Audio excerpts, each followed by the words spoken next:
Oh, good evening. I want to welcome everybody to the Wake County Board of Education meeting, and on today, as is customary, our annual meeting in which we elect our board officers. So, again, welcome to you all. It's a beautiful day in the neighborhood, and so glad to be here. We have a full complement of board members.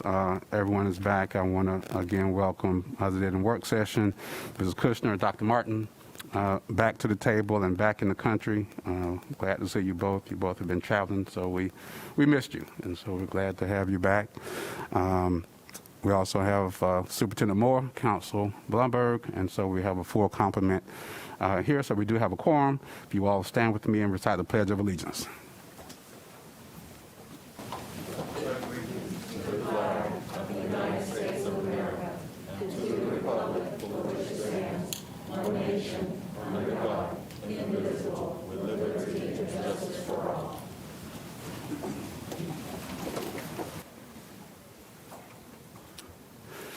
All right, so our first order of business, as I just mentioned, is election of officers.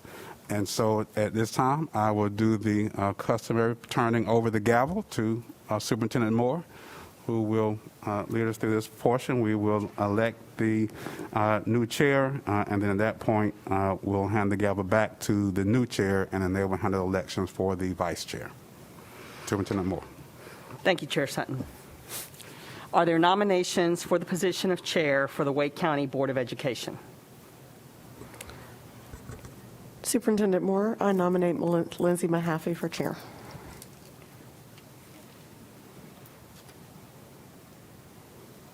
I nominate Dr. Martin. I respectfully decline, but thank you.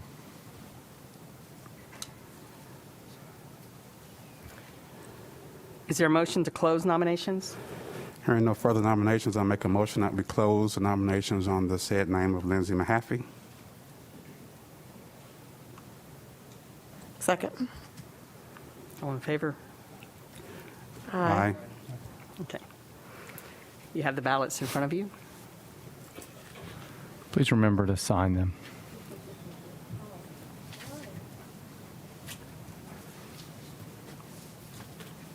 And then just sort of circle them my way if you don't mind.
Congratulations, Lindsay Mahaffey, on being the new chair of the Wake County Board of Education. Thank you.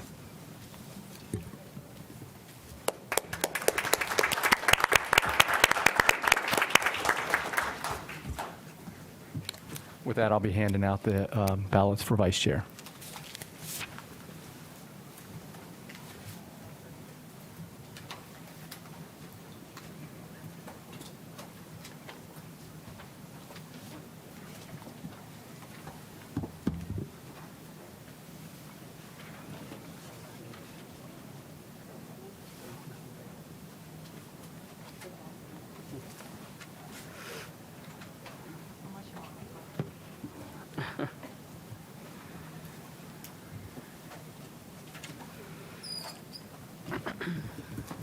All right. Thank you all very much. Our next is order of business is opening up nominations for the position of vice chair. Are there any nominations for the position of vice chair for the Wake County Board of Education? Ms. Cash. Yes, Chair Mahaffey, I would like to nominate Chris Haggerty for vice chair. Okay. Second. Are there any other nominations? Okay, is there a motion to close the nominations for vice chair? Chair Mahaffey, I move that we close the nominations for vice chair. Okay, we do. Second. We have a motion and a second to close nominations for vice chair. All in favor? Any opposed? All right, please fill out your ballots and send them down to Jonathan.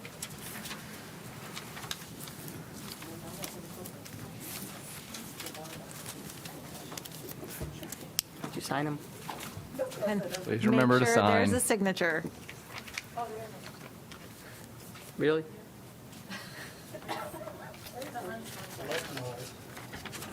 This one doesn't have a signature.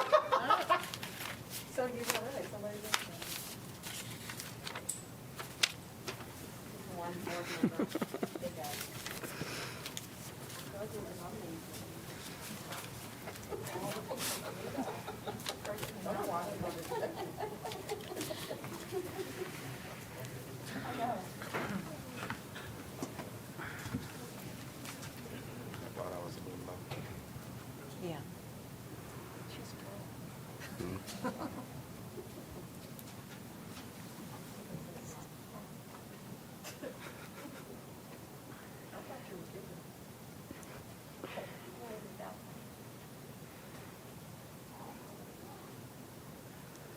Chris Haggerty is the new vice chair of the Wake County Board of Education. Congratulations.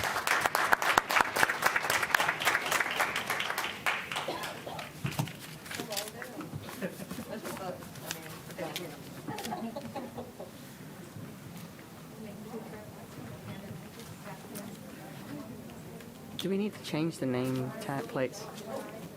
Oh, she's doing it. Okay.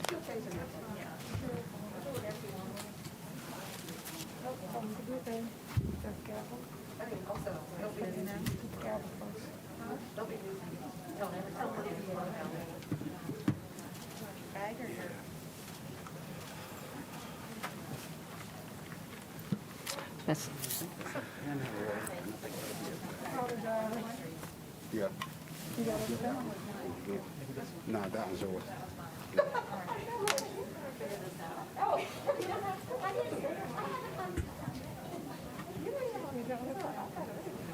Absolutely.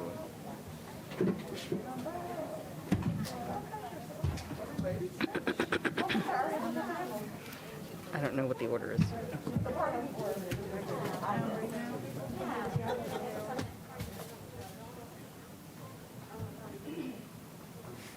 Good work. You're golden. Well, there is, every so often we have a bit of a changing of a guard, and this one is a little bit different than normal. But Chair Emeritus Sutton, we certainly want to thank you for your time as chair these past 2 years. You've thrown a curveball our way, but we'll talk about that later. But we want to take some time and recognize your service here as chair and the time that you have put forward leading this board. So thank you very much.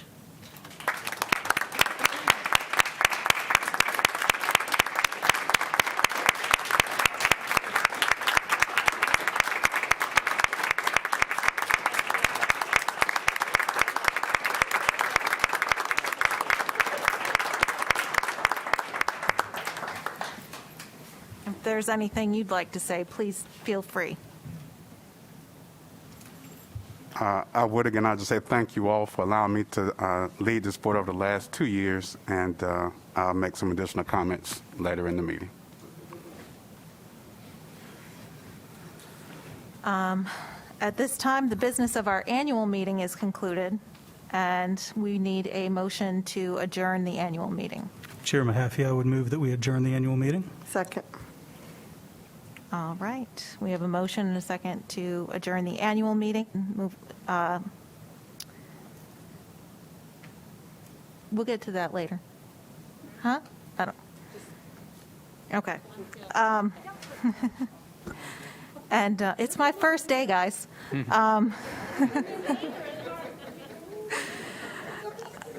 And so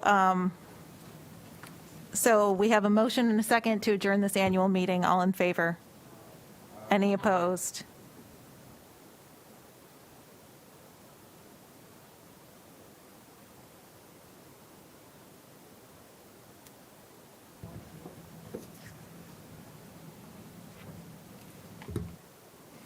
Ms. Allen, is there anything we need to do before we move forward to our regular meeting?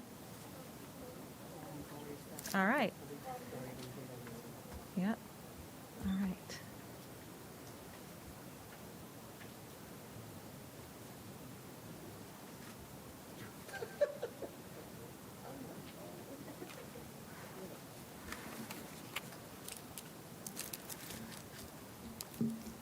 Okay, we are now moving into our Board of Education regular meeting.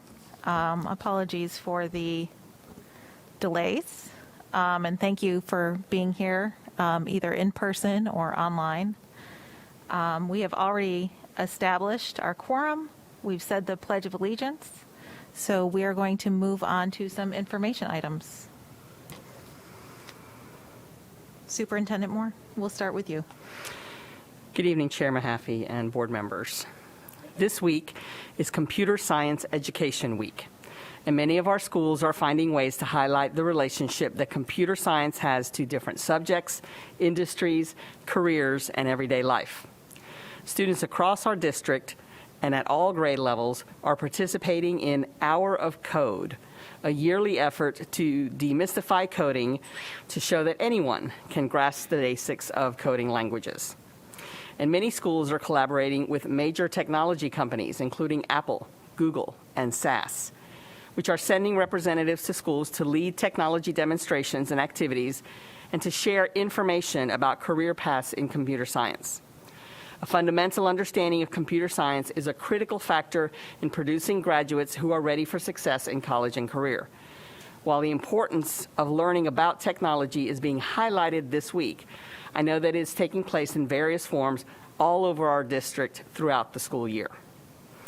My thanks to all of the teachers who are supporting students in computer literacy and to the many skilled professionals who are willing to give of their time and talent to inspire and inform our students. Next, I would like to congratulate our Chief Technology Officer, Marlo Gaddis, who was selected by her peers as the North Central Region's Technology Director of the Year. Each Regional Technology Director of the Year has made a significant impact on transforming student learning through the integration of technology. Ms. Gaddis certainly has made a significant impact here in Wake County, particularly when school closure made access to technology of the utmost importance. She oversaw the rapid rollout of tens of thousands of laptops and thousands of Wi-Fi hotspots to make sure students could continue their learning at home. Now, every student in the Wake County Public School System has a laptop for both their use at home and at school. Her technology services team also provides invaluable training for teachers and tech support for students and staff. Providing high levels of service in a district our size is no small feat, particularly during a time of crisis. My many thanks to Ms. Gaddis and her entire team for the integral role they continue to play in making sure students and staff have the tools they need to succeed in the 21st century classroom. Congratulations again on this well-deserved award. And from those 8 North Carolina finalists, we will soon hear about who the winner is.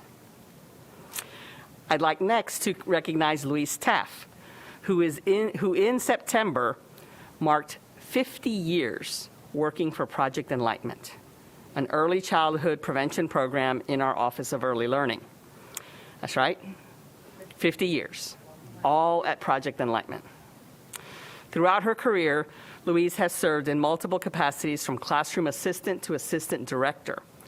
Her extensive talents, knowledge, and experience have been instrumental in growing Project Enlightenment and furthering its mission to serve children from infants through 5 years old and their families.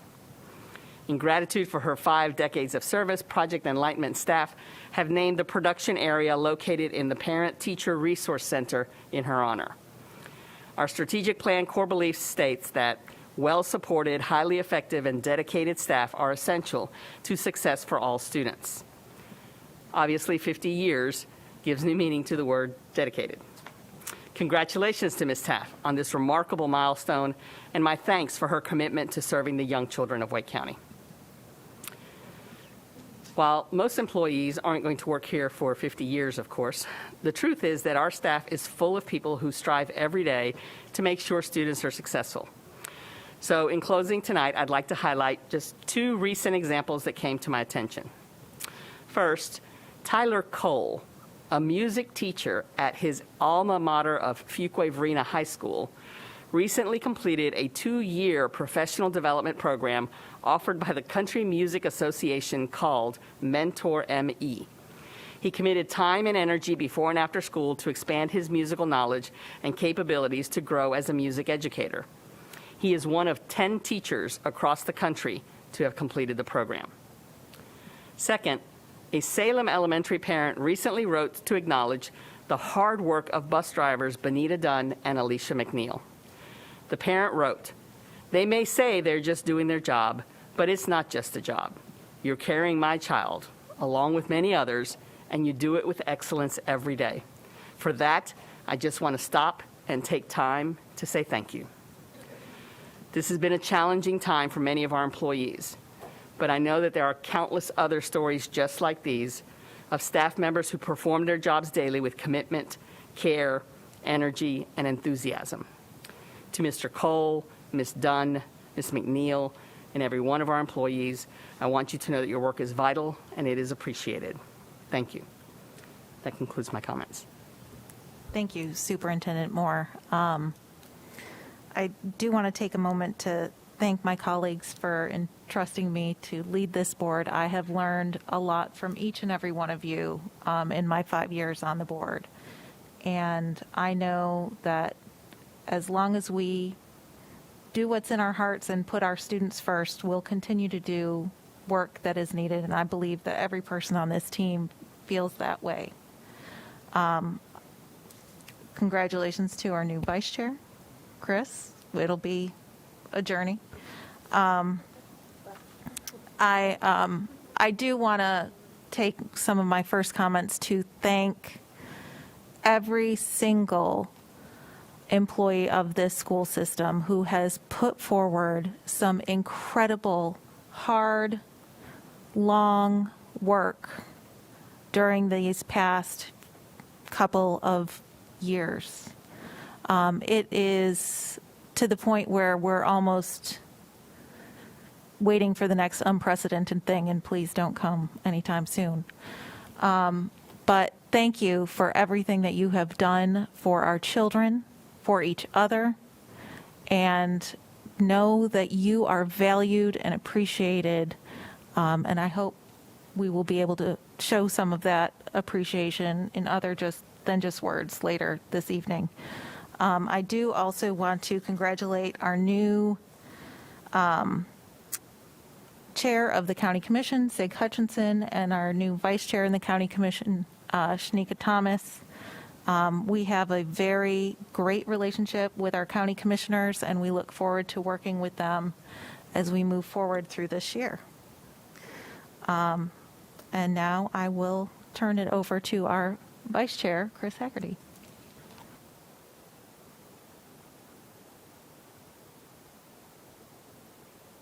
There we go. I thought you were already starting me off with a bum microphone. Next time.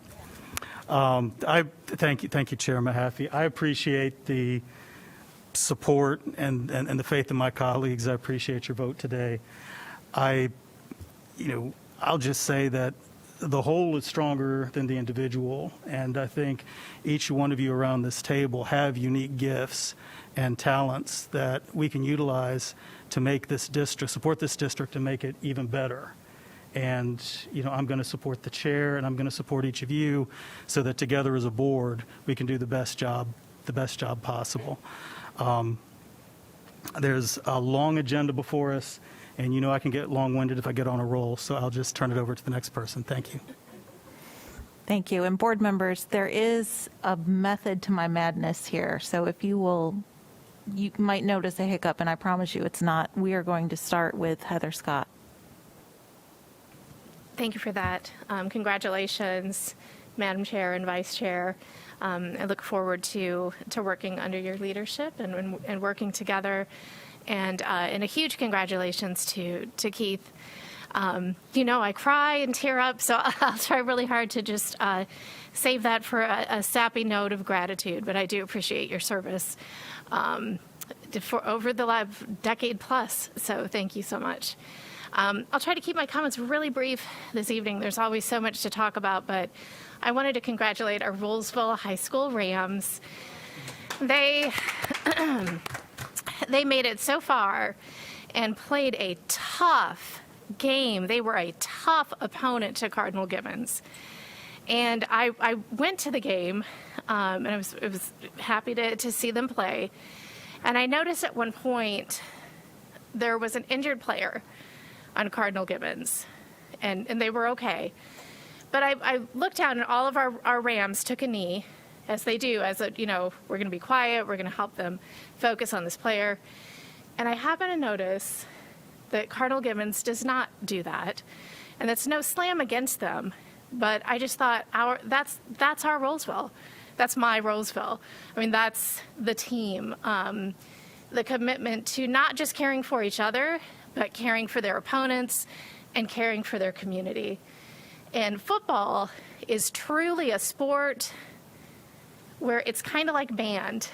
It helps if you have a couple of star players, but you don't get the real thing unless every player, they're committed and their heart is into it.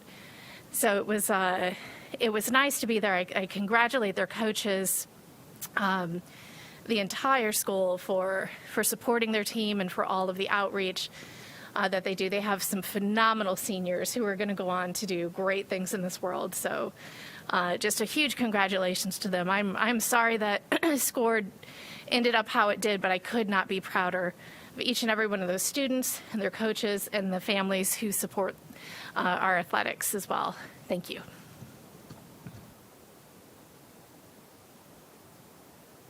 Dr. Martin. Thank you. Well, it is good to be back. It's a little bit easier to attend a board meeting in person than from 8 p.m. to 4 a.m. In Germany. But anyhow, it was a wonderful month. A lot of good science, a lot of good interactions with my colleagues over there. Keith, congratulations and good luck in your next venture. Marla Geddes, congratulations. Your service has been exemplary to this district, and that award is absolutely well-deserved. Just quickly update of what's happening in terms of our COVID data. Unfortunately, things are going in the wrong direction. We've got to work together to bring this thing under control. The week before Thanksgiving, we had 118 cases in our schools. Last week, we had 124 cases in our schools. Unfortunately, that's up 3.7 times what it was when we had gotten down to a low of only 90 cases in our school. And so we were increased in our schools up by 3.7 times where we were. In Wake County itself, based on the numbers reported just this afternoon, we're up to 180.9 cases per 100,000 population. And again, that too is almost doubled, a little more than doubled from where we had gotten. North Carolina Health and Human Services data is delayed, but their reporting for the week of November the 28th had all of Wake County at 170.1 cases per 100,000 population. Our 5 to 9-year-old cohort was at 223 cases per 100,000 population. Our middle schoolers, the 10 to 14-year-olds, were at 216, and our high schools at 169 cases per 100,000 population. Unfortunately, our elementary school population, the 5 to 9-year-olds, remain the highest cohort the highest infecting cohort in Wake County. We need to pay attention to that. We need to actually do some looking and thinking because our elementary school rate is higher than the state average. Our high school rate is lower than the state average. There are a variety of reasons we could speculate as to what's the cause of that, but I think it is something that we should look into because we need to have those numbers going down. We can't have them continuing to go up. So a lot of work we got to do together. Thank you. Ms. Kushner.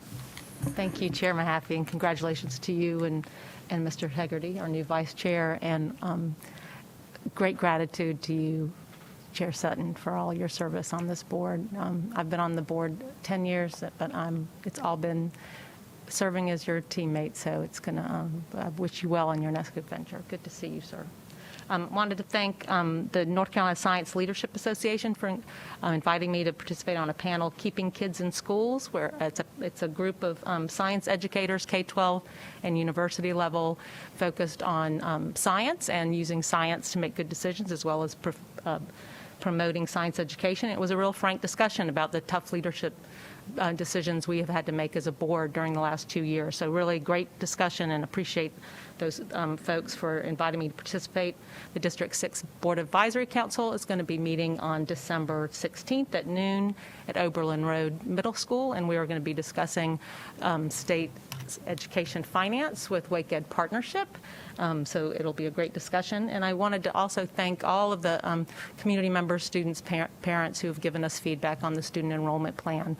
As Mr. Sutton alluded to, I was attending a family wedding on a Tuesday. Who gets married on a Tuesday? My niece. But it was a great night, but I was able to watch the public hearing on the student assignment plan and was able to hear all the comment. And these are tough. In my 10 years, we've done a lot of assignment plans, and every decision is difficult, and the faces of the families and students really remain seared in our memories. We do not take these decisions lightly, and look forward to the discussion of this final draft so that we can continue to make these tough decisions for our system as a whole.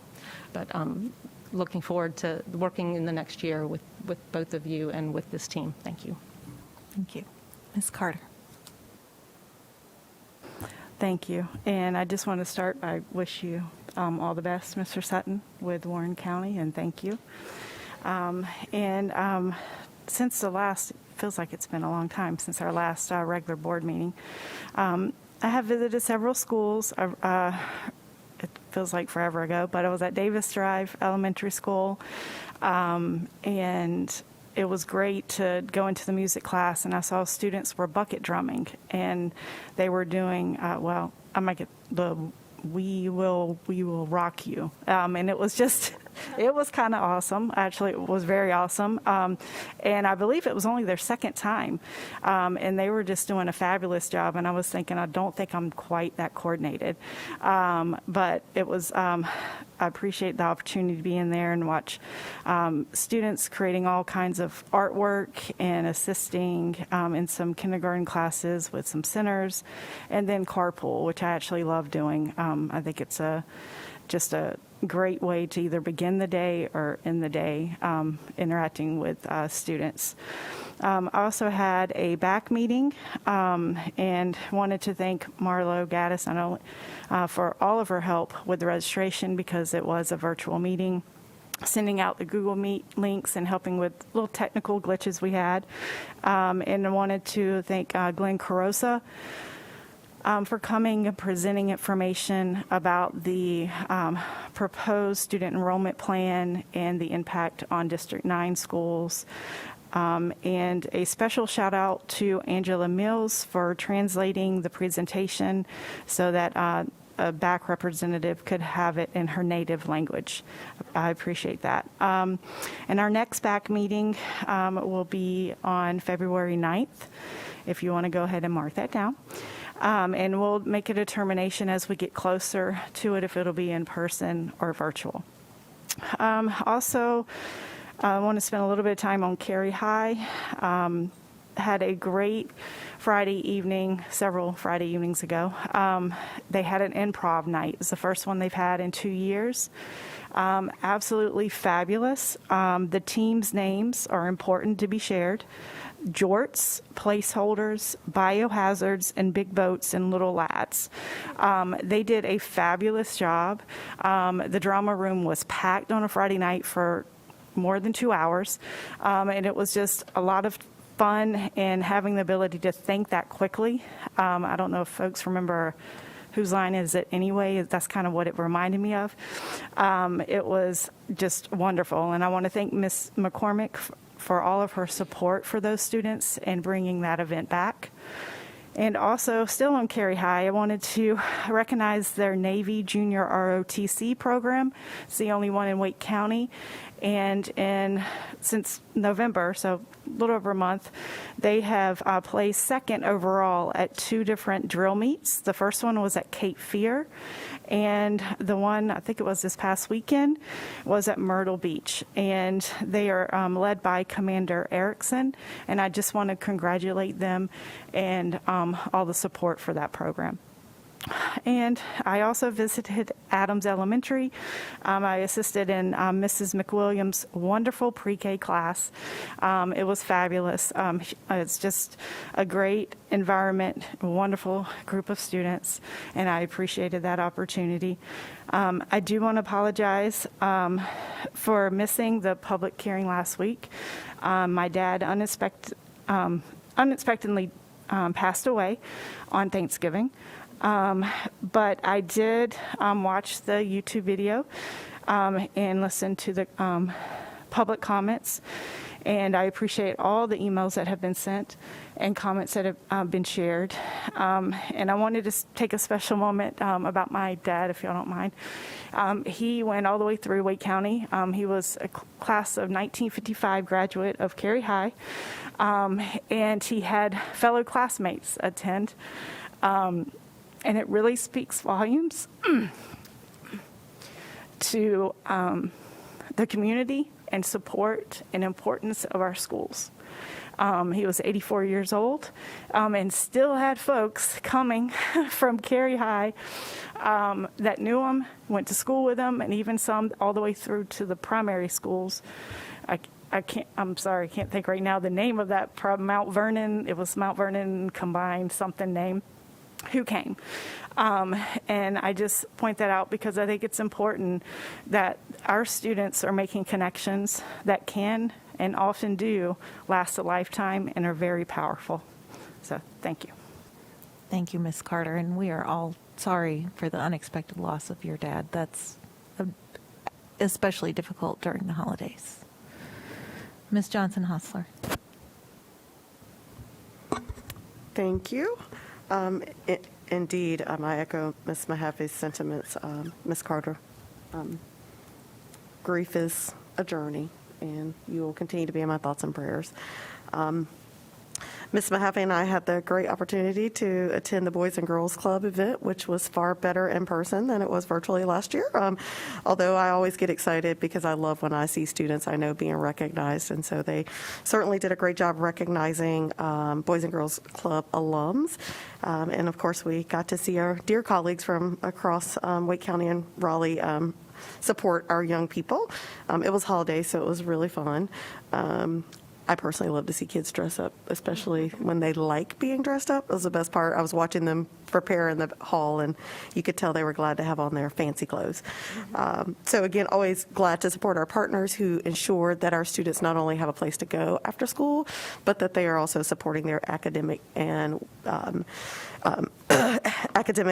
social needs throughout our schools, both in our schools, those who are housed in our schools, and as well as the actual center in Raleigh. I also want to say, you all know, I'm a parent, so I prepared my daughter. I was going to talk about this. I spent 14 hours at a cheer competition on Saturday. Did you hear me? 1-4. 14 hours on Saturday. And it's a constant argument in my house whether cheer is a sport or not. And we have all agreed that they are certainly athletes, Mr. Blumberg, who also, he and I share cheer dancers as well as Dr. Martin with dancers. And Saturday was also dance competition for our young people too. So just a reminder that for those of you who are like my husband and say that it is not a sport, they are all athletes. The time, endurance, and challenges that it goes through, especially when you watch our young people who've worked diligently hard as a team.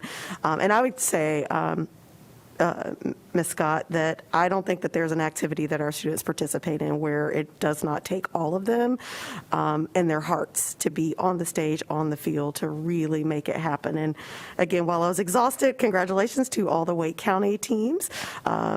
More than, I think there are roughly 12 of our schools represented, both JV and varsity cheer squads, and a little over a dozen dance teams as well represented at the dance competition. And again, I know it's a struggle. We've had advisors and coaches come talk to us about the need for our young people to be back competing and what that means during COVID and space issues. And so I spent 14 hours talking to lots of parents and lots of students. The mask did not really keep people from not knowing, but I actually started holding court at a whole table, which I think is important, right? Because it gave people full access. And we talked a lot about the pros and cons of being in person. And I do believe that our students need it to be in person, but I also strongly urged people to be careful and be super cautious. As I told Ms. Scott, I feel like I've taken way more tests than a little bit. Tried to make sure my house is still healthy. But indeed, it was still great to see not just the young people, but their parents be excited about some sense of going back to what they love doing. Because it's one thing to prepare, but it's a whole nother thing to actually be able to display your art and your craft. So congratulations to all the teams, coaches, and their families who spent 14 hours. I'm not going to let that go, y'all. It's a very long day. Lastly, I had the great opportunity to be with girls ambassadors at Timber Drive today, and I know our superintendent was their first guest. And so we talked about what was on our schedule today at the board meeting, and I got a lot of advice. The number one thing they wanted me to share today is that in order to decide school assignment, so first we started, is very similar to adults. We started with close to your school and how should be important. So we talked about what does proximity mean. We ended up recognizing that proximity doesn't always work because they understood traffic patterns a lot for kids who don't drive. They were 4th and 5th graders, and so they also said we should make sure adults know that proximity doesn't really mean it's the best option because there are other factors. And I told them all we would share that, and my lead ambassador today was Kinsey, so I told her I would say her name publicly because she is going places you all. Like she led, I listened. She told me exactly what questions to answer and which ones to move on. So again, I certainly adored watching their leadership in full bloom, which is a great transition for me. Mr. Sutton, you know I would not be sitting at this table if it weren't for you. I still remember the number of times you were like, come on, you can do it, and how I said no, and you were persistent. And I'm not even sure why or what made you continue to ask the question, but I certainly will never, ever let anyone, including you, forget that the decision that I made to run for the board in 2013 was your sheer will and persistence, but more importantly, your commitment that you held true to, which was there was nothing that you wouldn't do to support me, and then if I ever needed anything, you're a call away, and that truly has held up this last 8 years without a shadow of a doubt. So I don't know if I should thank you, but we'll go back to that later. But I truly cannot thank you enough for, one, seeing something in me that I didn't see. As you know, I'd spent almost, at that time, 18 years as a lobbyist, and so running for office was never, ever on my list of things to do. So every endeavor that I've taken there after 2013, you can certainly choose if you want to take some credit for it, because it really was you who pushed me in this direction. And so it's going to be different. Of course, I haven't served on the board, not with you here, so I didn't realize until you moved down to this side of the table that I feel super emotional about that. So I liked it better when I didn't realize I was going to be emotional. I mean, truly, I can't really describe it because, of course, we worked together prior to me running for the board. And so I mean, you're going to be sorely missed, but the good news is, I mean, I know your phone number, so we're good. But truly, thank you. You've been not just a friend on this board, but a personal friend and super supportive of helping me figure out how to manage being a parent, you raising 2 girls, so you never shied away from helping me understand, hey, sometimes you have to bring her and it's okay, especially in those early days. And so I can't thank you enough for being an amazing friend and supporter, colleague, and mentor, quite frankly. Your leadership has, and I think most people know, but I think it's important to say that you give people their flowers while they're here, and you did work not just on this board, but at the national level with CUBE and at the state level with the Black School Board Members Association. So your leadership expanded far beyond this board, and whether people like it or not, because we're Wake County, people look to what we're doing, and you made sure that Wake County stayed on the front of people's thoughts and minds at both the state and national level. And so that is a level of leadership that I'm truly grateful for, and I think the district still shines bright at those levels because of the work that you did far beyond Crossroads building as a school board member. So thank you, thank you.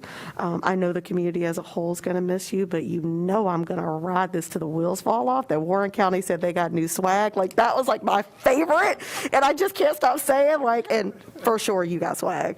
So for those of you who don't know, that was their slogan when they introduced him. All your photos were amazing, unlike the ones we still use at Wake County. But I thought that was a beautiful way to introduce a new member to their community who I know that you will take them far and beyond their wildest expectations. So I look forward to watching you from afar, but as you always know, I'm a call away. It's been a pleasure, Mr. Sutton, in this role. Thank you, Ms. Johnson-Hostler. Ms. Cash. Are you going to cry now? Nope. Nope. I'm trying to get him. Trying to get some. warmed him up for you. I know. I'm trying to get some tears over here, but They're coming. okay. A beautiful tribute to your father, Miss Carter. That was well said. So I appreciate that. I mean, I appreciate what you've gone through, and I know it'll take lots of time. So, congratulations to the new chair and vice chair. Looking forward to that. I had a Millbrook football game we went to, and I took my granddaughter and grandson. My son met me there, and I said, "Are you excited to watch the football game?" And my granddaughter said, "I came to see Miss Johnson-Hostler's daughter." As a cheer, so she was not there to see the football players. She was there to see the dance team and the cheerleaders. So I also want to say that I did get to visit Wakefield High School. I had a really great day there. Spent 4 hours at the high school with the principal and walked around every classroom practically, and he knows everything about that building. He knows every teacher, every class, and kids certainly straighten up when he walks in the door, and they were awesome high school kids. I just love going to high school. And went to a couple of high school plays as well, and it was fun to see high schoolers do things. And we had a back meeting, and I want to thank AJ Metello, Dr. Metello, for being there, and Terry Kimsey, and probably the busiest time of all. And they came and talked about compensation, and that was very helpful at the back meeting. And Chair Sutton, I will miss you. Brother-sister fights that we have, we're like siblings all the time, and I don't know who's going to pick on me anymore. I got you. Don't worry. Oh, you got me covered? Okay, she's going to, but I will. We were comparing our times when he was talking about being 12 years on the board. Is that right? 12 years on the board, and you put it into perspective of how much of your child's life that you were on the board, and half of his one older child and more than half of his other daughter. He has been on the Board of Education, so when you put it into perspective of your real life, that's a long time to be serving on this Board of Education. So they're very lucky to have you in Warren County, and I'll come over and meet you over there, and we'll have our little arguments. But thank you. Well, Keith, At last it's come. It's come at last. That time we knew would come at last has come at last. Thank you. First, let me say congratulations to you and Vice Chair Hegarty. Look forward to your leadership, and I know that this board, this system, this community will be in strong hands in your leadership. So thank you all for stepping up and being willing. Ms. Carter, just want to say you have been in my thoughts and prayers this past week, and so thank you for being here tonight. And our thoughts and prayers are certainly with you. You know, I said earlier as I opened the meeting that, you know, it's a beautiful day in the neighborhood. And I said that because it's been one that's been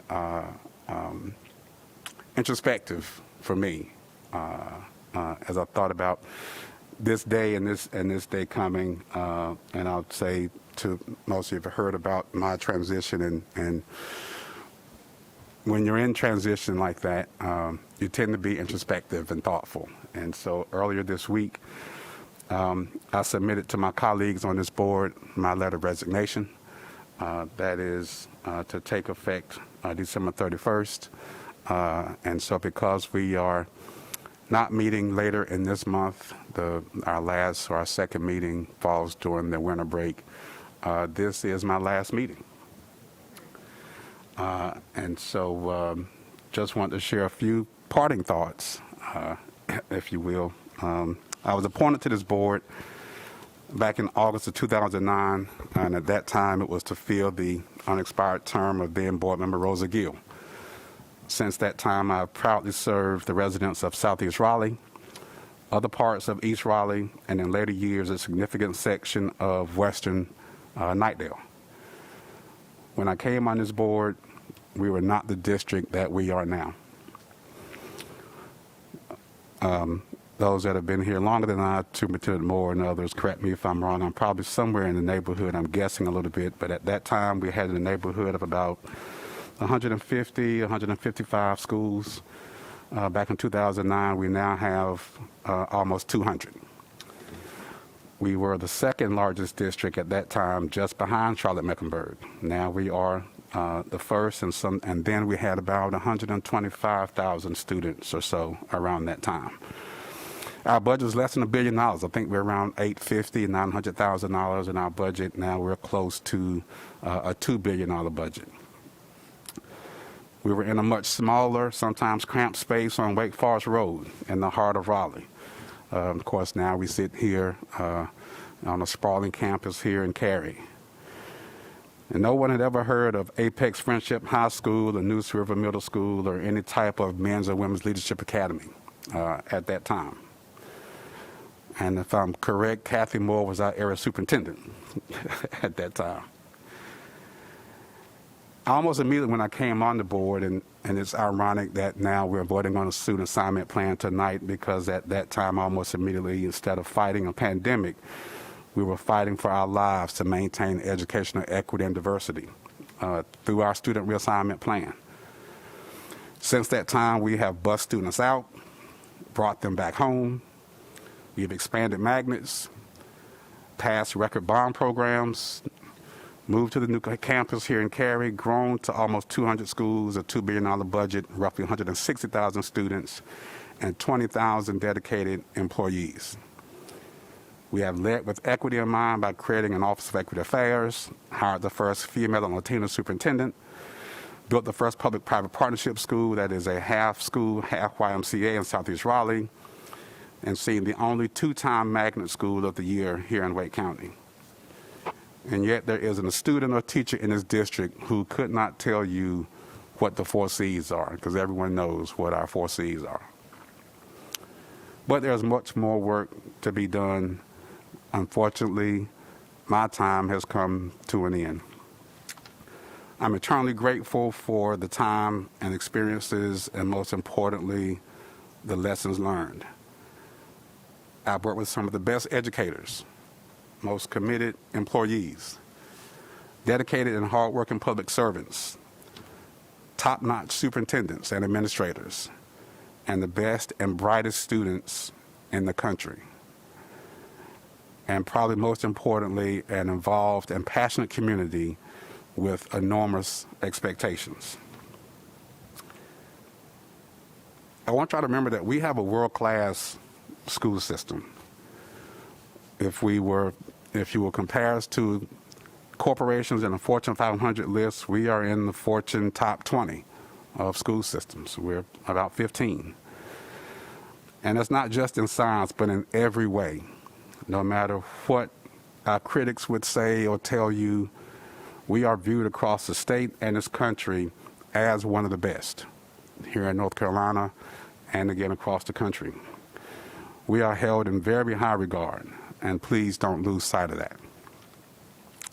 It's been my honor to serve you for the past 12 years. I want to thank the constituents of Southeast Raleigh and the surrounding areas for allowing me to represent you. Thank you to my colleagues, past and present, for allowing me to serve alongside you and to lead you these past 2 years as chair. Thank you, Superintendent Moore, for leading this district, but for also being a colleague, a mentor, and trusted friend through the years. Thank you to the students for making us proud as board members and for making us look good and look smart as a school district. We are here because of you, and you continue to provide us with the inspiration and motivation to serve. Thank you to the teachers and employees who make this system go, who teach and learn every day, and who function every single day, help us to function every single day as a well-oiled machine. And most importantly, I want to say thank you to my family for the sacrifices that you have made, especially my daughters. I am proud of the young women that you have become.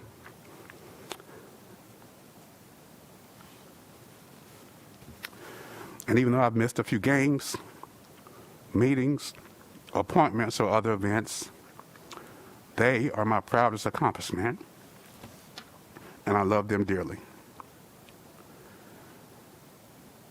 If I were the late Kobe Bryant, this would be the point where I would say, Mamba out. But I wasn't much of a basketball player. So I would simply say, thank you, Wake County. So long for now. And perhaps our paths will cross again soon. I will not be far away. And please don't hesitate to call on me if you need anything, because I will certainly be calling on you. Thank you so much.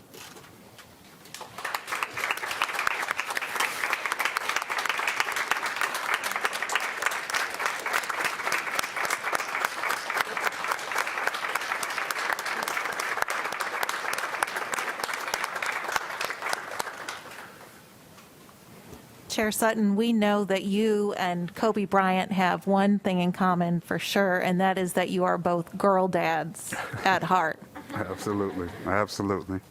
Your work on this board, you said it started in 2009 with an appointment, and that heart that you have for education and for students has played out through that time to where it took you back to school to get your master's degree in education entrepreneurship from UPenn, which he said, oh, I'm going up to get a class for my master's degree. And I was like, wait, what? You're doing what? And starting your own education consultant business based off of your work here and with the Council of Urban Boards in Education. And that commitment continued when you surprised us all that you had gotten your you had gone through a superintendent's academy at Howard University. And I went, well, of course, Keith went and did this. And if you were to tell us that you secretly knew how to drive a plane or a helicopter, or we wouldn't be surprised. But you are constantly pushing yourself so that you can be a lifelong learner in order to support the students not only in your home but in your district and in this district. And we know that you will continue to do that as superintendent of Warren County Schools, and we will miss you greatly.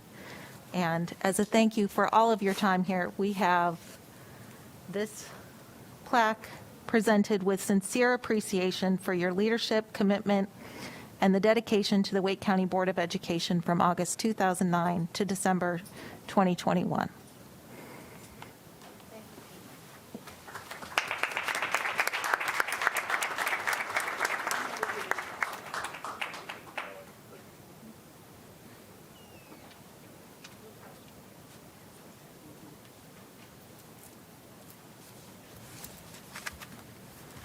And with that, just very quickly, we will have some big shoes to fill. So at our first work session in January, we will be talking about this vacancy and opening up for applications for that area. So I know folks have been asking, so that's when we will be pushing forward with that. Thank you.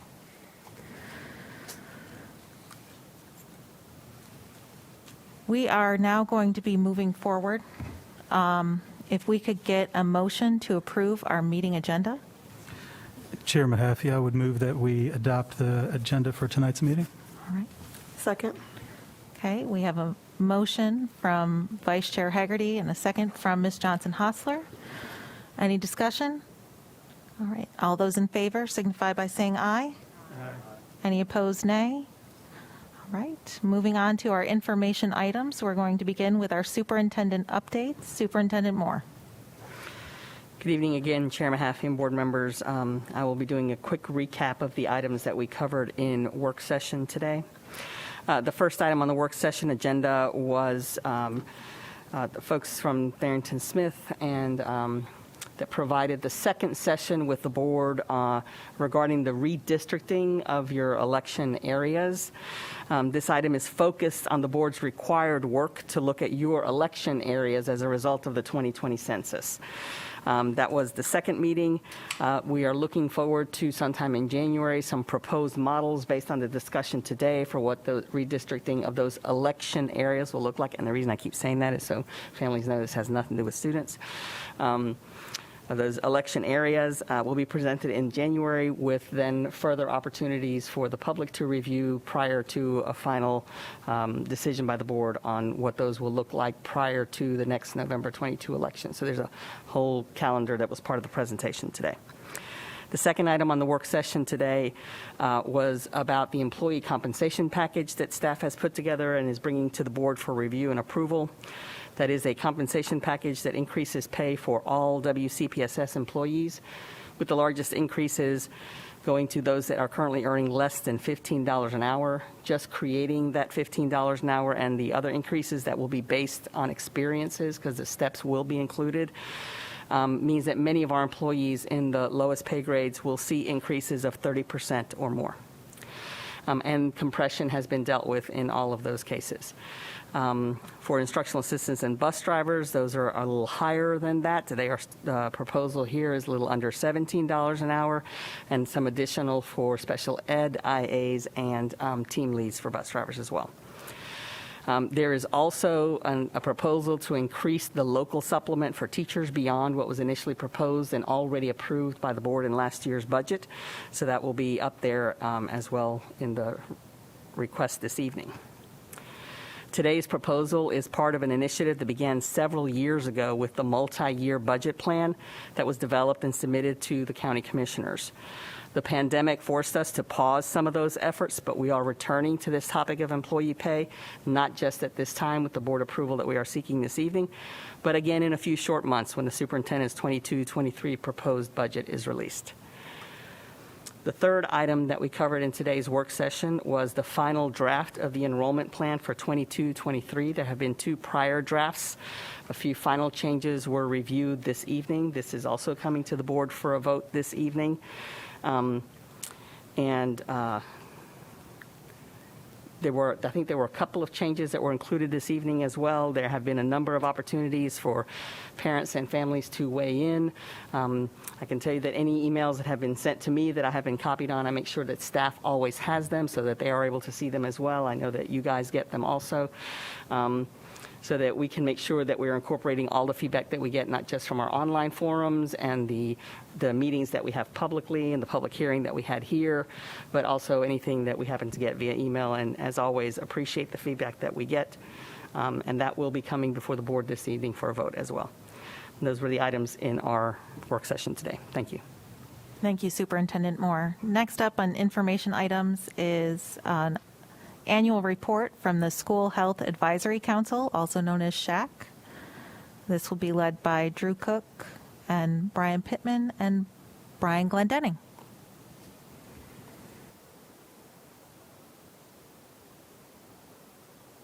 Saw Drew Cook coming my way. I didn't know if he wanted to say something. Chair Mahaffey, members of the board, Superintendent Moore, my name is Brian Glendenning. I'm the Senior Administrator for K-12 Health and Physical Education for our school system, and I am also a liaison to the School Health Advisory Council. School Health Advisory Council, also known as the SHAC, is charged with providing recommendations to the Board of Education and Superintendent. The recommendations are in alignment with the 10 areas of the whole child, whole school, whole community model. This year marks the 31st anniversary of the Wake County SHAC. Jennifer Zerda is the current chair, and she is here to provide the council's annual report. And if we can bring up Simbly for the presentation, thank you.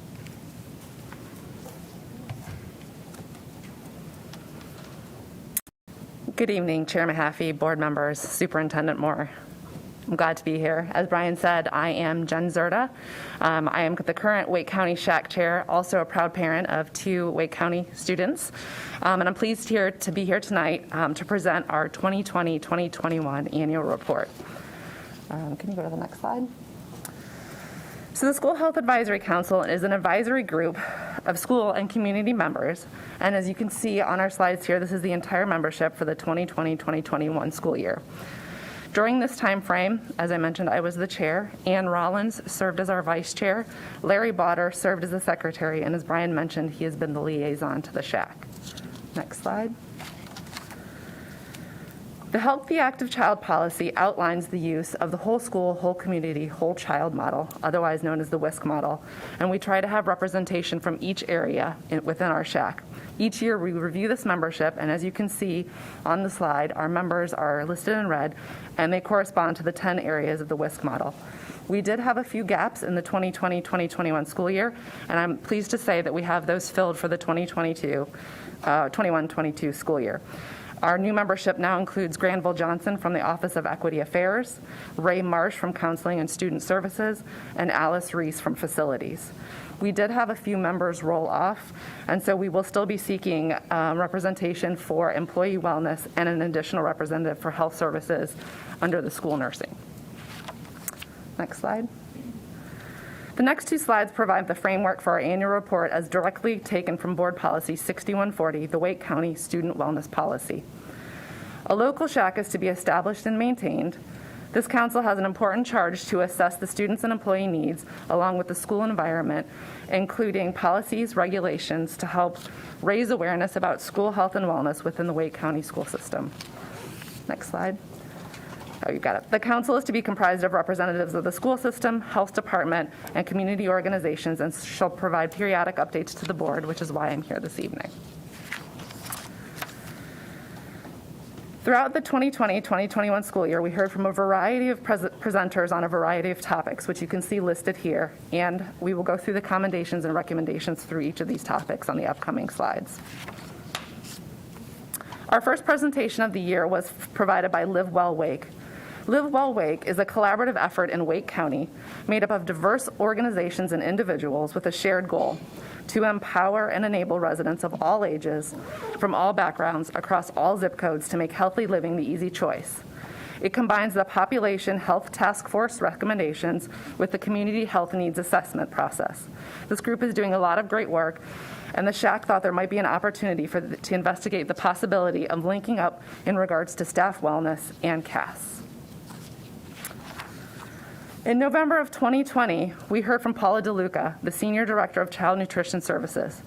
She provided a program update of the activities of the Child Nutrition Services throughout the pandemic. When schools closed on March 13th, CNS took action and began serving meals on March 17th and stayed on the front line every day since.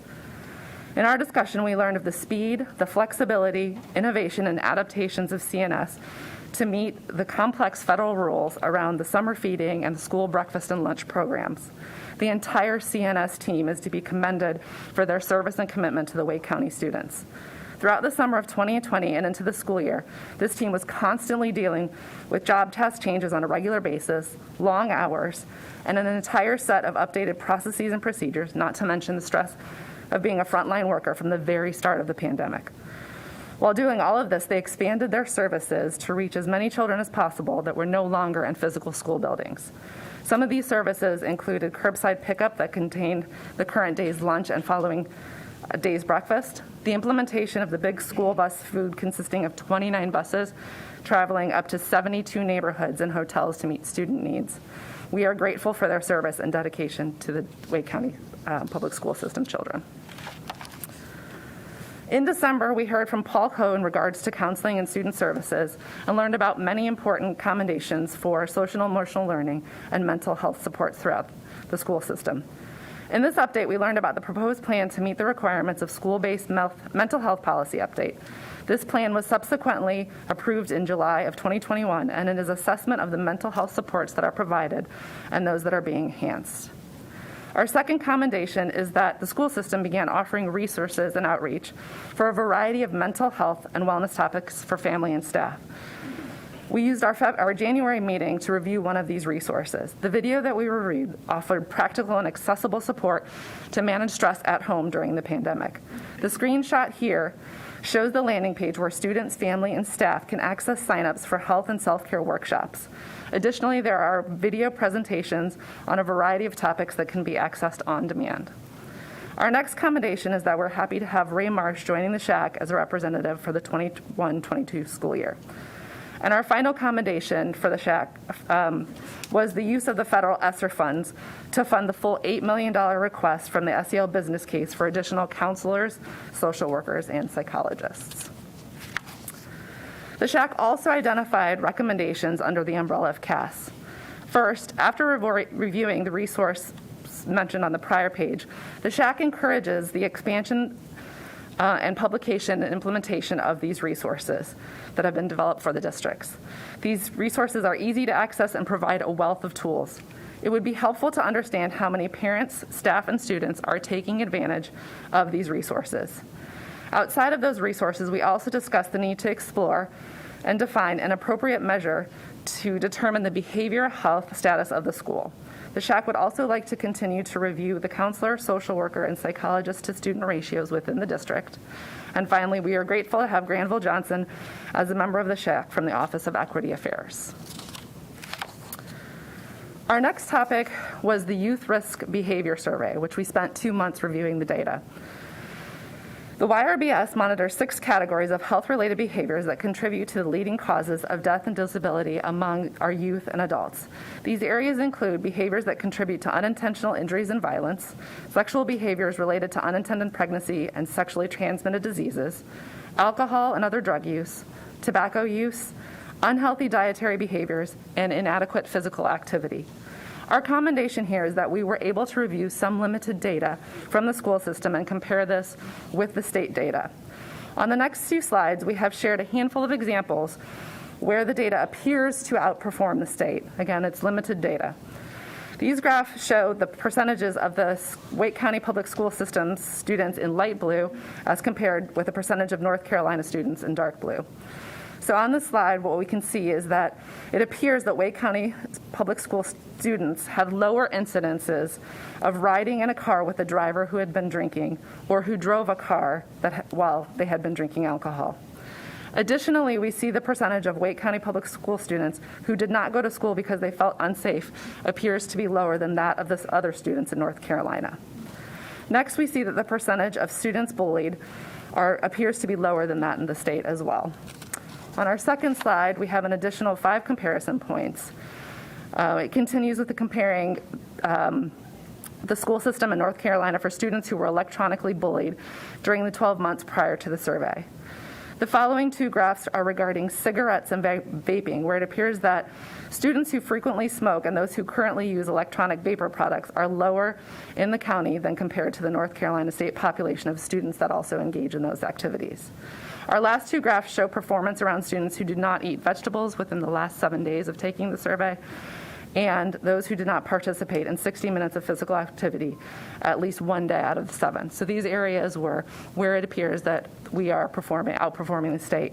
There are just a handful of the data that is obtained from the YRBS and illustrate the variety of data that could be available for analysis in these categories. Those graphs bring me to the recommendations around the YRBS data. As I mentioned, the SHAC was able to review the limited data for the school system and compare this to the state data. Our first recommendation is to continue to survey a large representative population for the survey in order to obtain statistically reliable data for the district.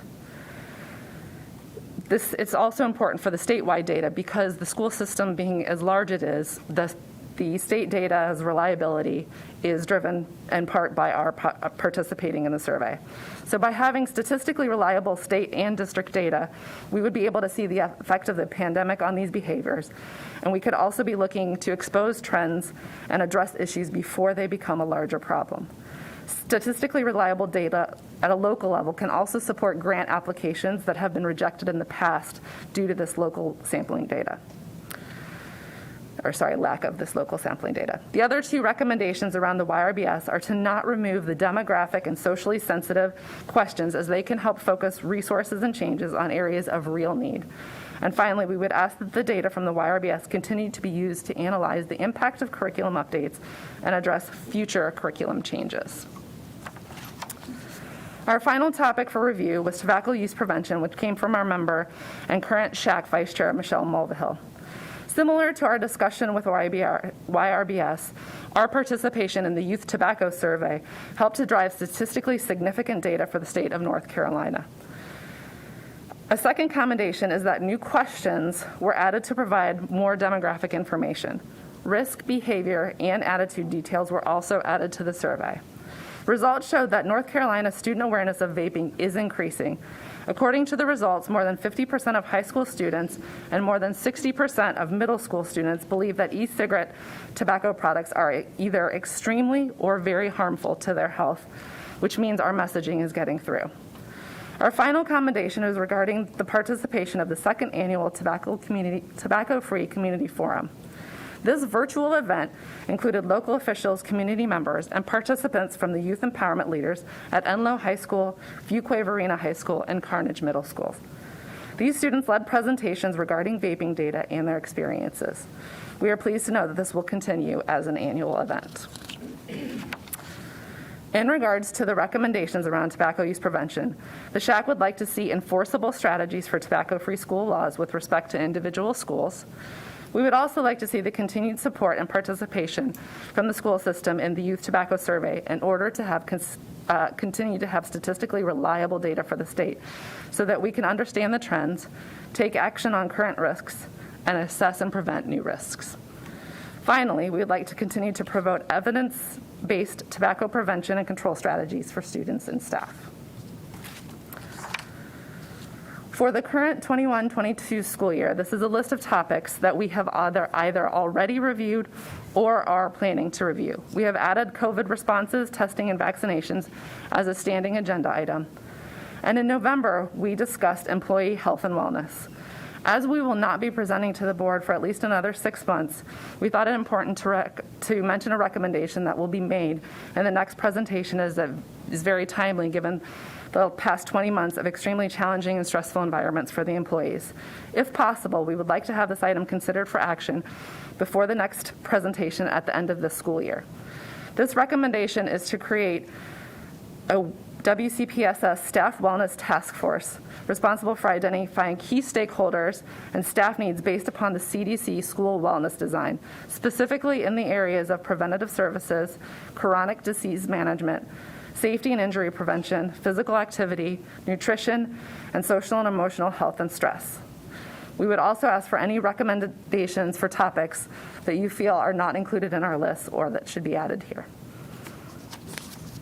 Thank you for this opportunity and your time this evening. Thank you, Ms. Serta. That is certainly an exhaustive list, and we appreciate all of the pieces that you've put into it. Are there any questions from my colleagues at this time of recommendations? Ms. Scott. I don't have any questions, but I did want to say thank you. Remember when you presented at my board advisory council with the information, and it's interesting to hear the difference, particularly through COVID. So I cannot thank you and the committee enough for keeping track of this and informing us on all of the information that's just, it's so critically important, and the information that we heard about the behavior surveys and the importance of them in the work and also in obtaining those grants. And we heard the same thing from the Poe Center as well. So just wanted to extend my gratitude. Thank you. Ms. Johnson-Hostler. Thank you. I echo my colleagues' sentiments, and again, glad to see that we're able to use the YRBS data as something I started talking about 8 years ago when I came on the board. So again, I think this bears why it's super important that we use as many of the surveillance questions available to us from the Center for Disease Control as possible. So thank you for highlighting the data. That really informs our work. I also actually surprised, but very glad to see the student response and understanding the importance and harmfulness of vaping. Considering 5 years ago when the students from NC Child came to talk about vaping, we had never talked about it before. And those students are now graduated. I still keep in touch with one of them who we had never really let people take more than 3 minutes. And so I'm going to forward this presentation because I think it's important that our young leaders see the fruits of their labor, even if it's 4 years later. So thank you for highlighting that. And lastly, I'm sure Mr. Coe will not be surprised that I strongly echo and made note that we should circle back to the staff wellness. I think I talked about this over and over during COVID, the need for us to consider what respite looks like for educators. Not only do we not have a lot of pathways up the ladder if educators want to remain in the classroom, but we also don't have support for them to remain healthy in the classroom. So I certainly will be back in the echo chamber on the importance of our staff's health and wellness. So thank you for adding that. Because again, what we know about schools is if everyone is healthy, then all students learn. So thank you very much, and thanks everyone for the work that they've done on the shack. Thank you. Thank you so much. And our school board member, Ms. Cash, who serves on the shack. Thank you so much for coming and bringing this report to us. We look forward to hearing from you again in a few months. Thank you. Thank you for your time.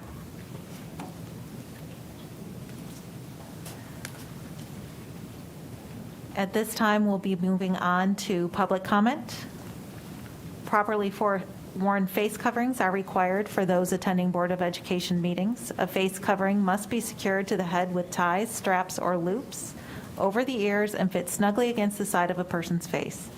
Board members, WCPSS employees, and the public must wear a face covering even if vaccinated. A properly worn face covering means that the nose, mouth, and chin are covered. If you are unable to wear a face covering because of a disability, you may watch the live stream of board meetings or listen by phone.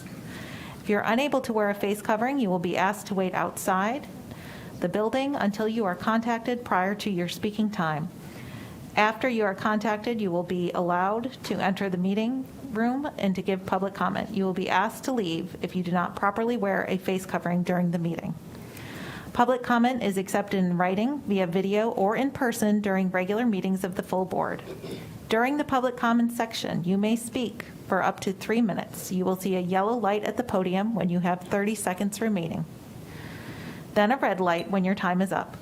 If the public comment portion of the agenda exceeds 30 minutes, the board chair reserves the right to conduct other board business before inviting remaining speakers to the podium. We have several citizens who have submitted comments as a part of our public comment portion of this evening's agenda. These written and video comments are linked on the same online agenda we are using for tonight's meeting. That agenda, as well as guidelines for those wishing to submit comments for future meetings, can be found at the school district's website, wcpss.net, under the tab labeled School Board. We have 48 written comments and 1 video comment from the public. The topics for those comments are attached to the agenda as follows. 5 folks speaking on or writing about Spanish instruction, 9 comments on compensation, 4 on the enrollment plan proposal, 25 on COVID preventative measures, including mask mandate, supporting and opposing, and 6 others, going from open bids at Tharrington Smith, special education turnover, financial audits of Wake County Public Schools, Open bid awarded decision-making, NC statute, contains an informed consent requirement and objectionable books. At this time, we will move to our in-person public comment speaker list. Mr. Daniel Grant King.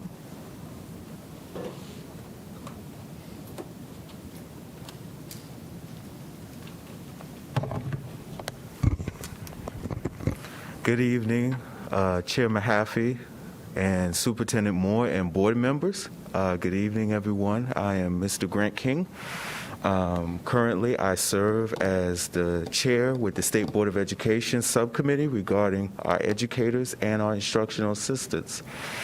I would like to, first of all, say thank you, former Chair Sutton, for your leadership to the board and for the advocacy that you've done. And I feel like I've known you for pretty much a longer period of time, but but again, thank you for all that you've done throughout your tenure, and we'll gladly miss you. This evening, I would like to also comment based upon the committee work that our committee has done. We met recently, today actually, and we met and we made some recommendations to the board. I don't know if that was received. I'm sure it probably wasn't as of yet because we just finalized it today. Based upon the review of the state budget and many others, we recommend that our instructional support and educators across the state and across this county receive a fair wage. And I'm sure that with the proposal that was made in work session that that will come forth. I'm sure that more will come shortly. Far as the hourly increase that we are expected, we recommend at least from $15 to $17 an hour for our instructional assistants, especially those who work in special education classrooms like myself. And that is because we believe that the work that we do towards our students every day, I mean, you can only imagine what me and my colleagues face in the special education classroom setting, working alongside that teacher. It is not easy. And we, as a committee at the state level, had to make some hard decisions because of legal issues. But one thing I will note is that you all have done a lot of work. I've seen it. And I would like to, again, say thank you for what you all have done, and I'm sure you all will continue that work. Mr. Haggerty, I would like to thank you publicly. Of course, you and I spoke before this meeting, and I look forward to speaking with you in the future regarding the committee work that's ahead. Lastly, I would like to say again to former Chair Sutton, I will miss you because I feel like that you've made an impact on my life as an educator. And thank you all so much. Thank you. Diane Chandler.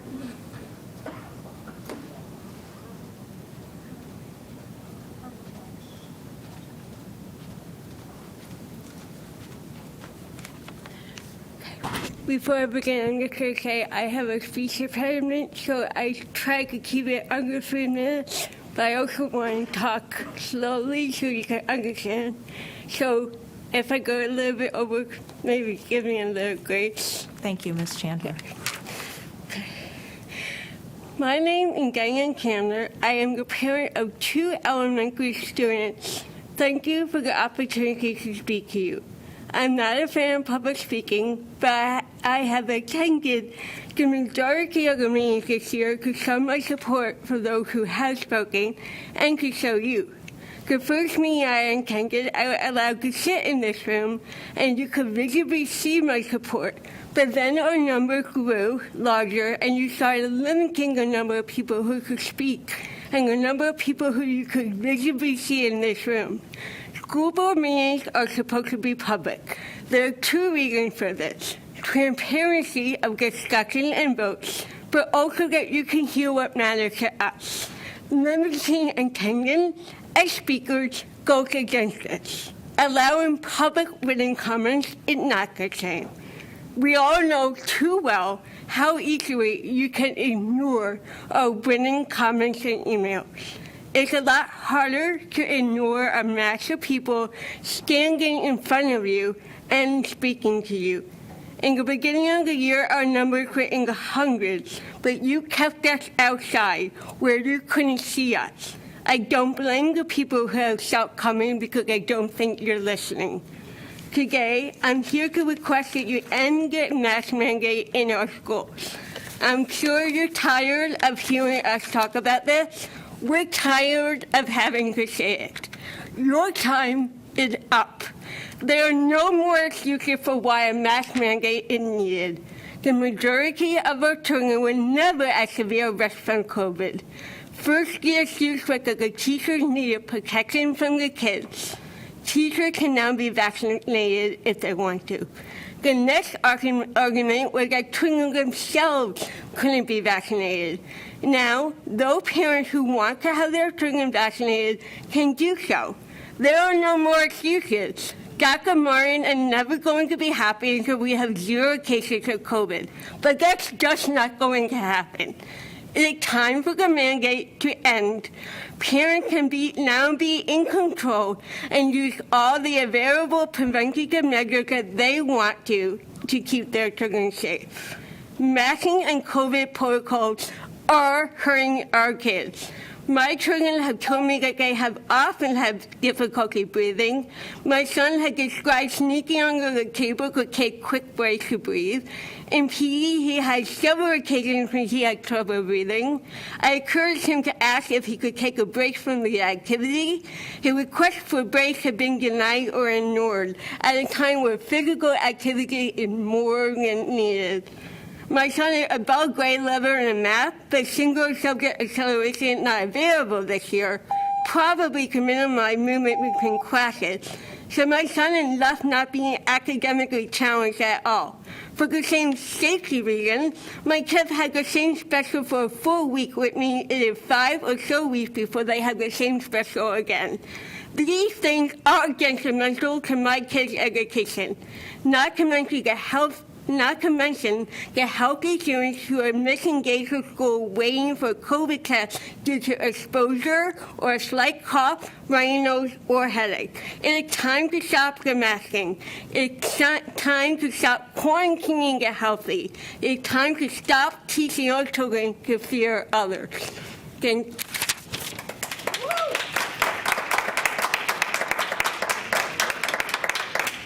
Jasmine Seabrook.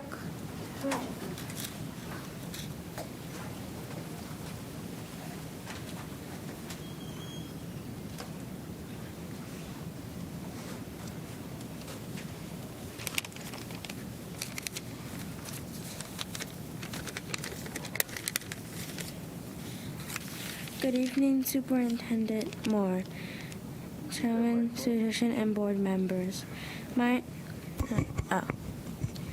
Good evening, Superintendent Moore. Can you hear me? Yes. Okay. Good evening, Superintendent Moore, Chairman, Superintendent, and board members. My name is Jasani Seabrook. I am in the 3rd grade at Reedy Creek Elementary School, and my principal is Miss Yanello. Miss Yanello will be retiring next month, and I'm going to miss her because she is really nice and she treats all of us kids like her own, and she loves her job. Miss Yanello is the best principal, and she will be missed by all of us at Reedy Creek Elementary School. Good luck, Miss Yanello. Thank you very much. Mm-hmm.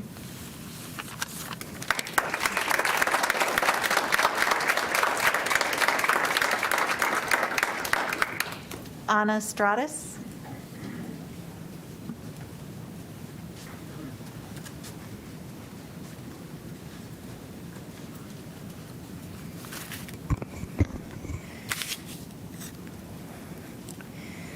Good evening. My name is Anna Stratus, and I'm the cafeteria manager at Oberlin Magnet Middle School.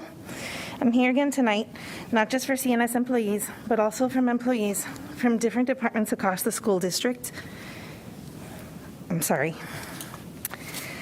Public school staff need at least $17 an hour for minimum wage, and we will continue advocating for that because the staff who support our students' learning deserve to make a living wage that pays their bills.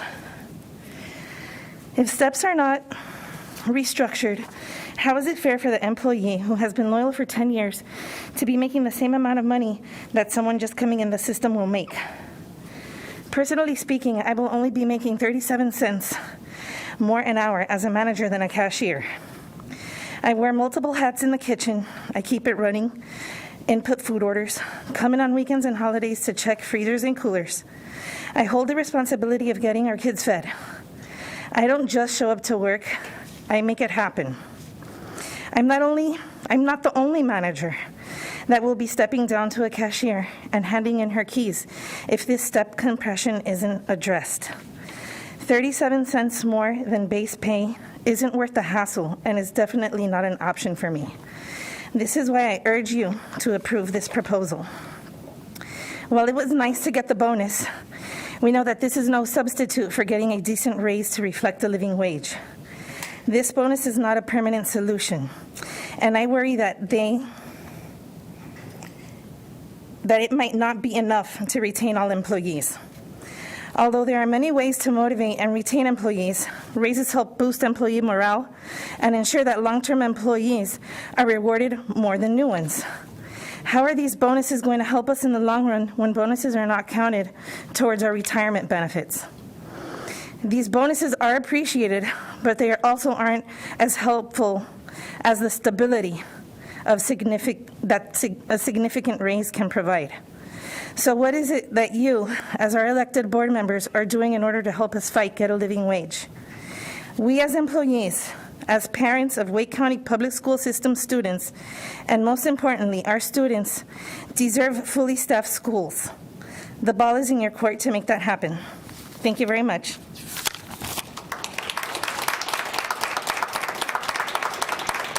Kelly Grapenton.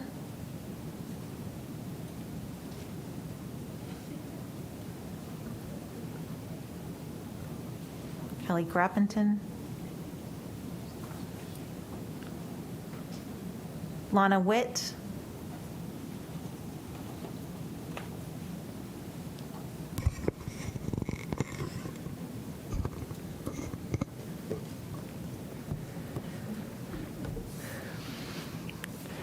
Good evening, Wake County Board of Education.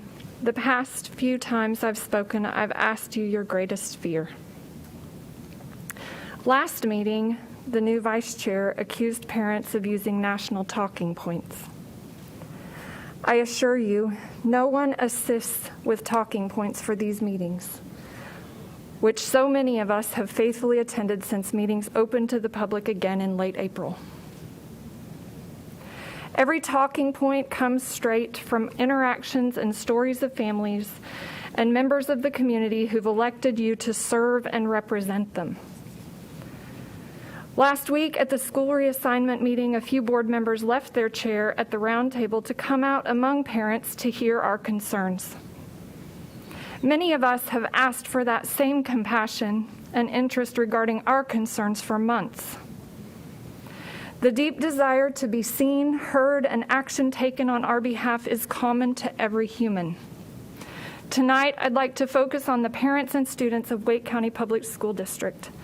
For many parents, each day at bus transport or carpool drop-off, they wonder if their student will make good choices today, have everything they need to successfully navigate learning and friendships while they're away.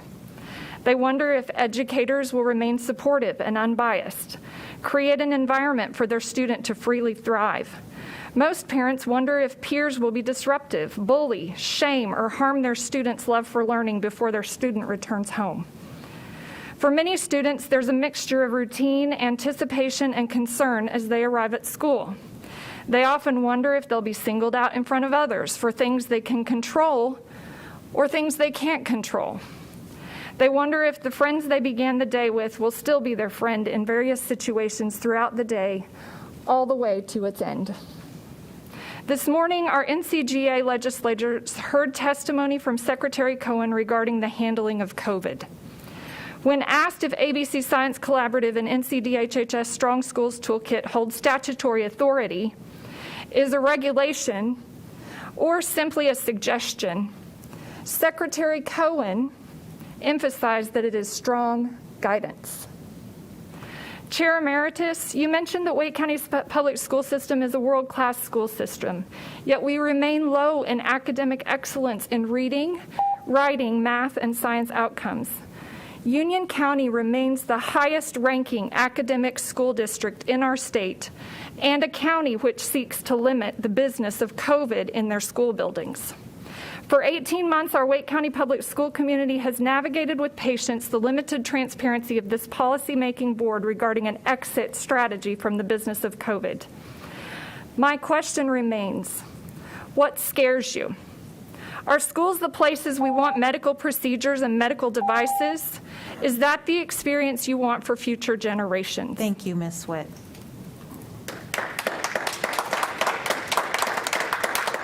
Pavan Karnam.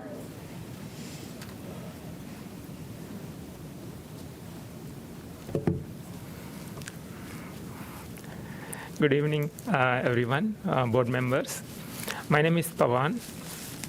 I'm from Stonewall community in Holly Springs. I have two kids who go to Holly Ridge Elementary and Middle School. With this reassignment currently that is proposed, the community is currently mapped to Fuquay Varina High School instead of Holly Spring High Schools. The Holly Spring High School is just 1.5 miles away, or like less than 2 miles walkable distance from our community. And Fuquay Varina is around 6 to 7 miles. And it's not that like the question why only our community is impacted, where all others are surrounding our community, they're all going to Holly Spring High Schools. Only our community is being isolated. We have sent multiple emails and we have put in a discussion forum also, but the answers are not very convincing. See, as a parent, right, like we take utmost importance to kids' schools. And once kids come to any elementary school, 5th grade or middle school, we don't really like to change our location. We want our kids to be part of the same neighborhood friends who go to high school also.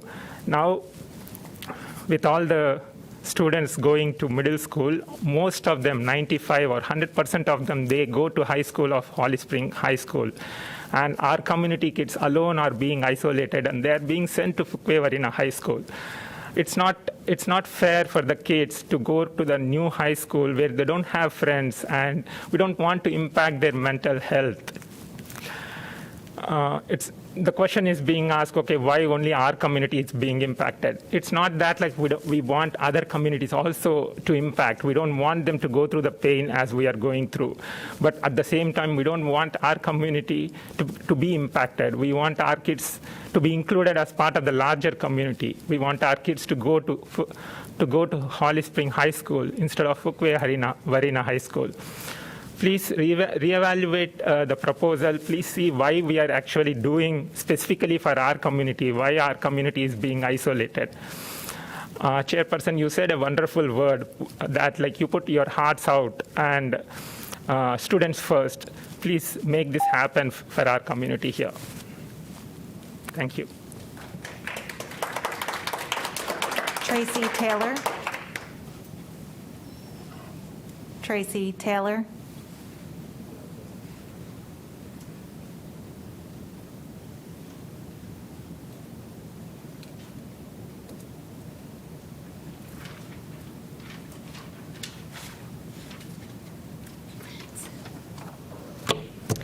Good evening. Michael Oher once said that courage is a hard thing to figure out. You can have courage based on a dumb idea or mistake, but you're not supposed to question adults because they make the rules. Maybe they know best, maybe they don't. Should you always do what others tell you to do? Sometimes you might not even know why you're doing something. Any fool can have courage, but honor, that's the real reason that you either do something or you don't. It's who you are and maybe who you want to be. If you die trying for something important, then you have both honor and courage. You should hope for courage and try for honor, and maybe even pray that the people telling you what to do have some too. Will any of you board members have the courage and honor to do what is right for 50% of your constituents who also pay your salaries, since 50% of parents are pro-choice, not anti-mask or anti-vax? Will any of you have the courage and honor to acknowledge that North Carolina mask-optional counties have no statistically significant difference in COVID incidence compared to mask-required counties, or that there are schools right here in Wake County who have been mask-optional since September and have not had increased COVID incidence in these schools? Last week, Union County Schools' COVID incidence was 0.28%, and Wake County was 0.26%. Will any of you have the courage and honor to question the NCDHHS toolkit and get the quarantine procedures changed, since they force 85 to 99% of healthy students to miss in-person instruction? Will any of you hold the ABC Science Collaborative accountable for lack of a rate of 0 to 17 for lack of a control group in their retrospective mask data analysis for hiding the 0.33% hospitalization rate of 0 to 17-year-olds who get COVID, for hiding the 99.996% survival rate in this cohort, and for pushing a vaccine that does not prevent infection and spread while discriminating against unvaccinated children? Will any of you acknowledge that many of you use the school board politically to further your political careers versus advocating for student education as a pathway to their long-term success? Will any of you have the courage to publicly state that your masks, quarantine, and vaccination decisions are driven by federal and local financial incentives, not student public health? Will any of you have the courage to acknowledge who your audience is? Last week, Mr. Hagerty accused parents of having a political agenda and using talking points that were national. Do any of you have the courage to acknowledge that your reassignment plans have caused instability and operational inefficiency that have led to decreased academic performance to a level that is below 50% proficiency in reading and math? Thank you, Dr. You have one job, and that is to educate our children. Russell Lichtenstein. You are failing miserably. Dr. Taylor, your time is up. Thank you very Let me much. be clear. Dr. My Taylor. child is my agenda. Russell Lichtenstein.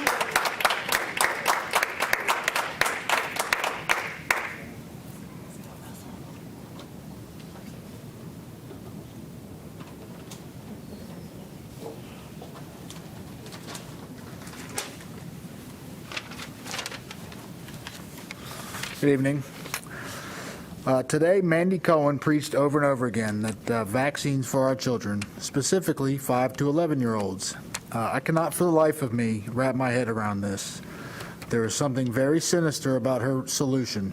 Without hesitation, vaccinations are bust. No consideration whatsoever about actual science, only political science. Actual science shows that kids are not in danger from this disease, nor do they spread it. Also, that natural immunity, like it has been for all of human history, provides lasting and durable protection. No mention of early treatment, no mention of therapeutics, only vaccinations and masking. Vaccines that don't stop you from transmitting or getting COVID, let's not forget. Vaccines that have serious side effects for boys my son's age, as a matter of fact. Members of this board have stated that there is no intention to mandate vaccinations. I'd like to know if that is the case, then why is all that I'm hearing is the only way to get out from under this mask mandate is to mandate, which is to vaccine. Again, like Mandy Cohen preached all day today. Every decision and mandate is predicated upon the myth that COVID is worse for the children than the flu. That is categorically false. Therefore, every mandate, case count, quarantine, school closure, vaccine push, etc., was and is built on a lie. So every time we have to listen to a certain board member list off how many cases we've had over the last week or month, it is simply to scare those of us that are uninformed or have the same motive. If this disease was truly as scary and deadly as it is portrayed to be, then why weren't my kids protected in the same manner during the flu season prior to COVID? Where were the mandates? Where were the masks, the quarantines, the social distancing? They weren't employees because they weren't infected. They weren't effective, scientifically, that is. They are effective politically, however, and for those that enjoy and want to maintain their power. My many speeches in front of this board have had little to no effect so far. I can only hope that our democratic system and our upcoming elections allow us to right this wrongs that you all have subjected our children to for the last 18 months. Thank you very much. Catherine Stamu.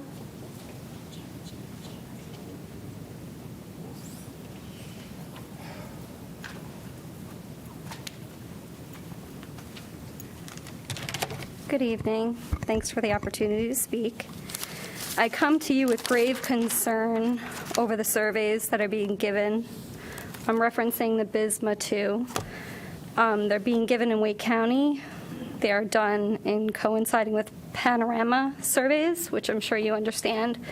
There are certain questions that are being asked on said surveys, whether a child is binary, non-binary, what do they identify as, are they a virgin? I'm sorry, Mr. Sutton, you might need to wake up. Are they a virgin? And what news is played at home? Some of these kids don't understand the definitions of binary and non-binary. I come to you not only as a concerned parent, but a Wake County employee. Shocking. I took the survey myself, and these questions, I can't understand how they relate to a child getting an efficient and better education. Aside from the surveys that I hope you'll look into, you have a library, Destination Discovery. It is located as an app in their Chromebooks. There are books that I'm sure you heard of called George, Lawn Boy, One True Way. I will not read scriptures from them. They're very inappropriate. I'm asking you to use your moral compass and have some respect for families that come from Christian value as well as other values where they prefer to have these conversations with their child and prep their child prior to their children taking these surveys within Wake County Public Schools. I'm not really sure if on your job applications they asked you when you lost your virginity or how your experience was or what your mental well-being was during this experience, but I find it highly inappropriate. I think you should consider looking into it, and I'm not sure how it betters their education. I find it interesting that you relate to Wake County Public School System as a Fortune 500 company. It's mind-blowing to me. Fortune 500 companies wouldn't have this smut reading material within their buildings or on the tables in their lobbies as you walk in. You definitely are not considered a 500 company. People are selling their stock in you. You are down 75.8% enrollment since July 2021. You are not a stock someone wants to invest in right now. People are leaving. I wouldn't buy you on a split. I'm looking to sell you, and you come with the most expensive capital gains I've ever seen in my life. It is disruptive. It is upsetting when kids come home and they don't understand what these definitions are, and the reading materials need to be looked at. I think you guys should wake up, and I think you should clean it up. Thank you. Grant Bess.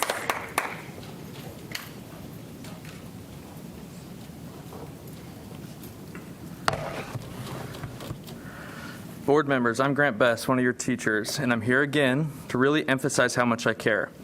Last month I received criticism from some that coming here as a teacher and asking for money could give someone the impression that I don't care about kids, I only care about the money. Let's be honest, you'd have empty payrolls and 20,000 posted job openings if all we cared about was the money. Only the few in this district who make $100,000 to $300,000 can be considered well paid for their education. I love the students I teach, but at the end of the year, each will move on, and I'll still be thinking of the family I have and if I can afford to have my own kids.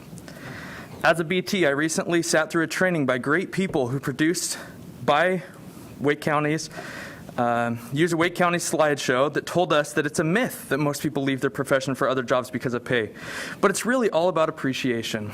I call BS. The implication that employee pay isn't a form of appreciation is ridiculous. People will leave if salaries can't keep up with their cost of living. We've heard a lot of numbers today. Let me be clear. Focusing on January and the biggest paycheck ever is short-sighted. Including all the state budget increases is a nice way to hide the small percentages we're talking about. Just like the state including regular pay increases part of 5%, when it's actually only a difference of 2.6% if you ignore the fact that we were already going to get those scheduled pay increases. My current monthly local salary supplement is $627. I'll be looking at an increase of $15 a month with the 2.5 that's been proposed today. $15 a month for only 10 months, I might add. Stop talking about bonuses, especially ones that haven't been approved in this body. Bonuses don't go on mortgage applications or offer security in retirement. It's better than nothing, but it isn't reliable. In addition to teachers, today you've talked about similar small raises for occupational therapists. My wife, currently enrolled in a local university to become an occupational therapist, is getting a doctorate degree. The AOTA, their governing body, is pushing by 2025 to have everyone at a doctoral level. The small incremental wage increases discussed today are not going to be enough to get doctoral level candidates, the standard for this field today.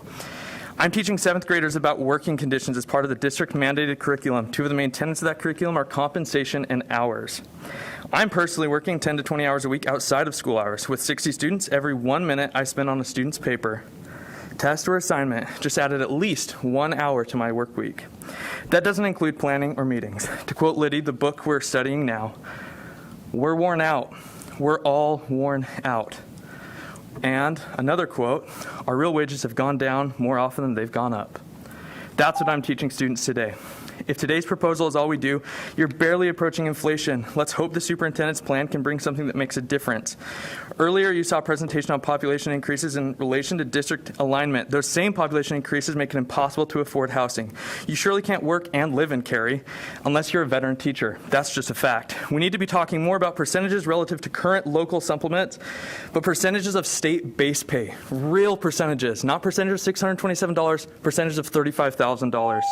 It's hard to teach students about fair compensation when I can't believe that I'm getting it myself. Thank you. Rebecca Sabat.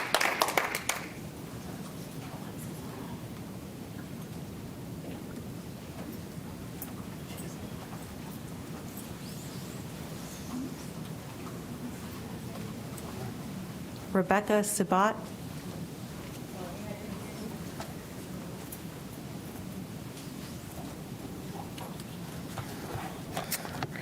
Good evening. Thank you for the opportunity to speak to you guys tonight. My name is Rebecca Subat. I'm a science teacher at Fuquay-Varina High School. I'm a 29-year veteran teacher. All of my service has been at Fuquay. I came to speak to you tonight about pay and compensation packages that you guys have been discussing. First, I'd like to express my appreciation for what you have done for us so far. I feel like my voice is being heard, and that is super important. It means even more when you guys take actions and support all of our staff in our district. So second, I want to speak on behalf of our classified staff. I've talked with my custodians. My custodians started this school year short 3 positions at our school. We were moving into newly renovated space. They had to move out all our boxes, work around construction workers, and a lot of stuff that honestly is still being finished at our building. They work super hard. They could not find somebody that was willing to work for $11.63 an hour. Now, as I understand, you guys are already in the action of changing that, and I do appreciate that. I know they're going to be excited when I get back to school tomorrow. Our office staff are our frontline people. They handle literally everything at our school. They're our glue. They organize the receptions. They decorate for things. They provide first aid. They answer the phones and take all the crazy calls that might possibly come in. And you know there are crazy calls. I've talked with our instructional assistants. Those people work their behinds off for us. We could not run the school without those instructional assistants. They might impact a very small actual number of students, but the things that they can do and accomplish in a day are crazy. You literally need to just sit and try to talk to them because they don't have time to talk to you. They're so busy. That has been my experience. The list goes on and on. These employees deserve that $17 an hour minimum wage. And I know they are appreciative of you guys raising that minimum wage. I don't want to sound like we're not, but as a 29-year veteran teacher, I can tell you that that compression of like, let's raise everybody up is real. I feel that. Everybody that's hit the 15-year mark feels that compression. So please address that as well, because if you've been working for 5 or 10 years and then suddenly the new hire is making the same as you, you really get to wondering like, hey, what is my value? What is my worth? Thank you so much. I do appreciate your work. Lindsay Tobin.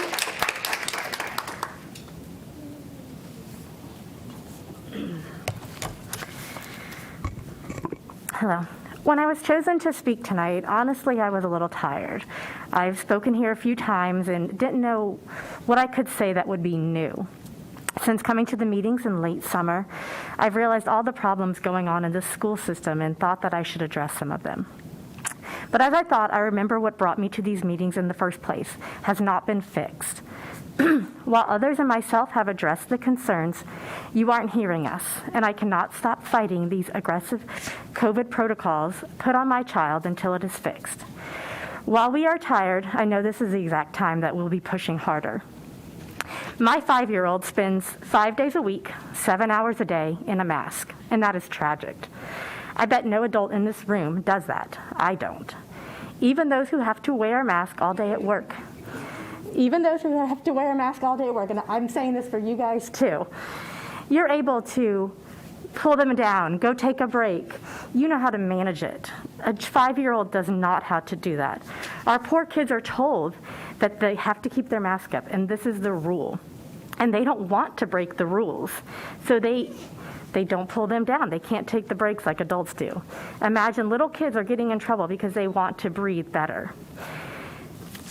Now, these are not pictures of Wake County. Obviously, we can't get in, but these are pictures of students, young students in masks all day. Now, this represents what is happening in our school. Now, does this make you feel good? Does this make you pat yourself on the back and say, we're doing a good job here? I hope not, because while you're making half the parents feel safe, you're making the other half feel unsafe. I'm quite scared. What is this masking doing to my poor 5-year-old's brain and his development? He is sanitized so much his hands are dried and cracked, and I know neither of these are good for his immune system. And what is to come next when they start testing healthy kids and they get a positive or a false positive, and now he has to quarantine for 7 to 14 days. It's been said before, but please listen. COVID is a mild infection for 99% of children. Any adult who wants a vaccine can get 3. Any child, 1 or 2, depending on their age. Anyone who wants to wear a mask can wear as many as they like. The flu and RSV are much more dangerous for children, and we don't do this, and I hope that I'm not giving you guys any ideas for the future. While I am not a medical doctor, I am a doctor of chiropractic, and I understand the immune system, and I understand viruses, and I understand good research. But it does not take a doctorate to understand that COVID is not going away. Animals can catch it and transmit it. Vaccines do not stop you from getting it and transmitting it. We need to live with it and be honest about what it is and what it is not, and let the parents make that risk assessment. I know our teachers and staff are tired and overworked. It's been a hard 2 years for everyone. The tools are available for those who want to feel more safe. But it's time for our schools to return to normal. Our kids cannot wait for that. Unmask our children and outline your future plans so that we can decide if we're staying in the public school system or moving to other options. Thank you. Thank you. I will remind members of our audience that public comment is for listening and not participation. Jessica Armstrong.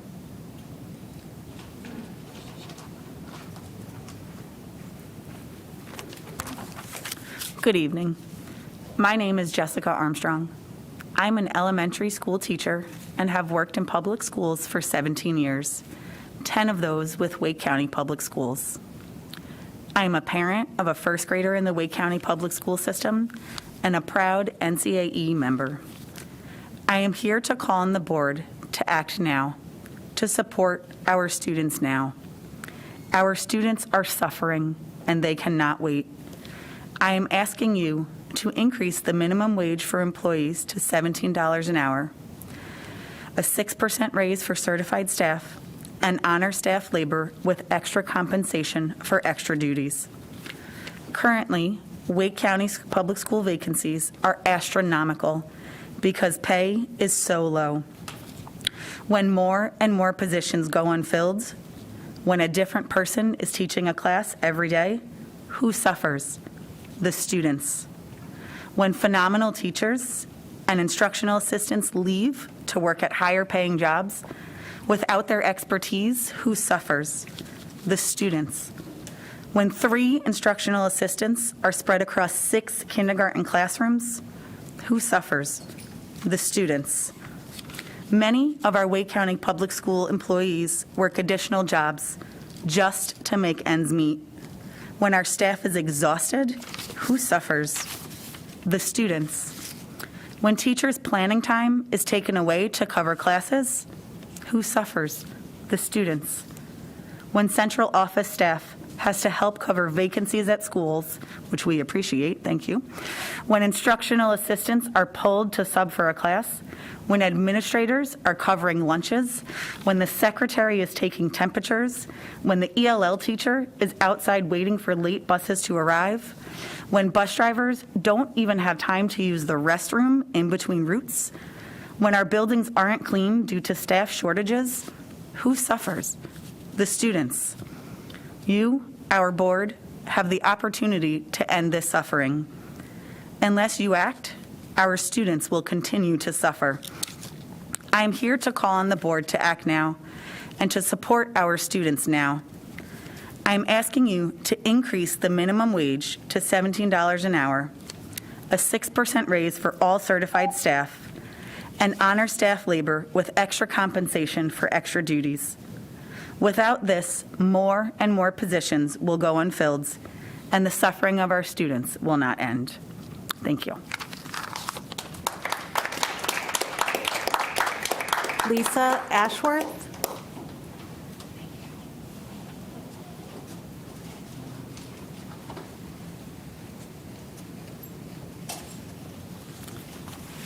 Good evening, Superintendent Moore, Chair Mahaffey, and Vice Chair Haggerty, and other members of the Wake County School Board.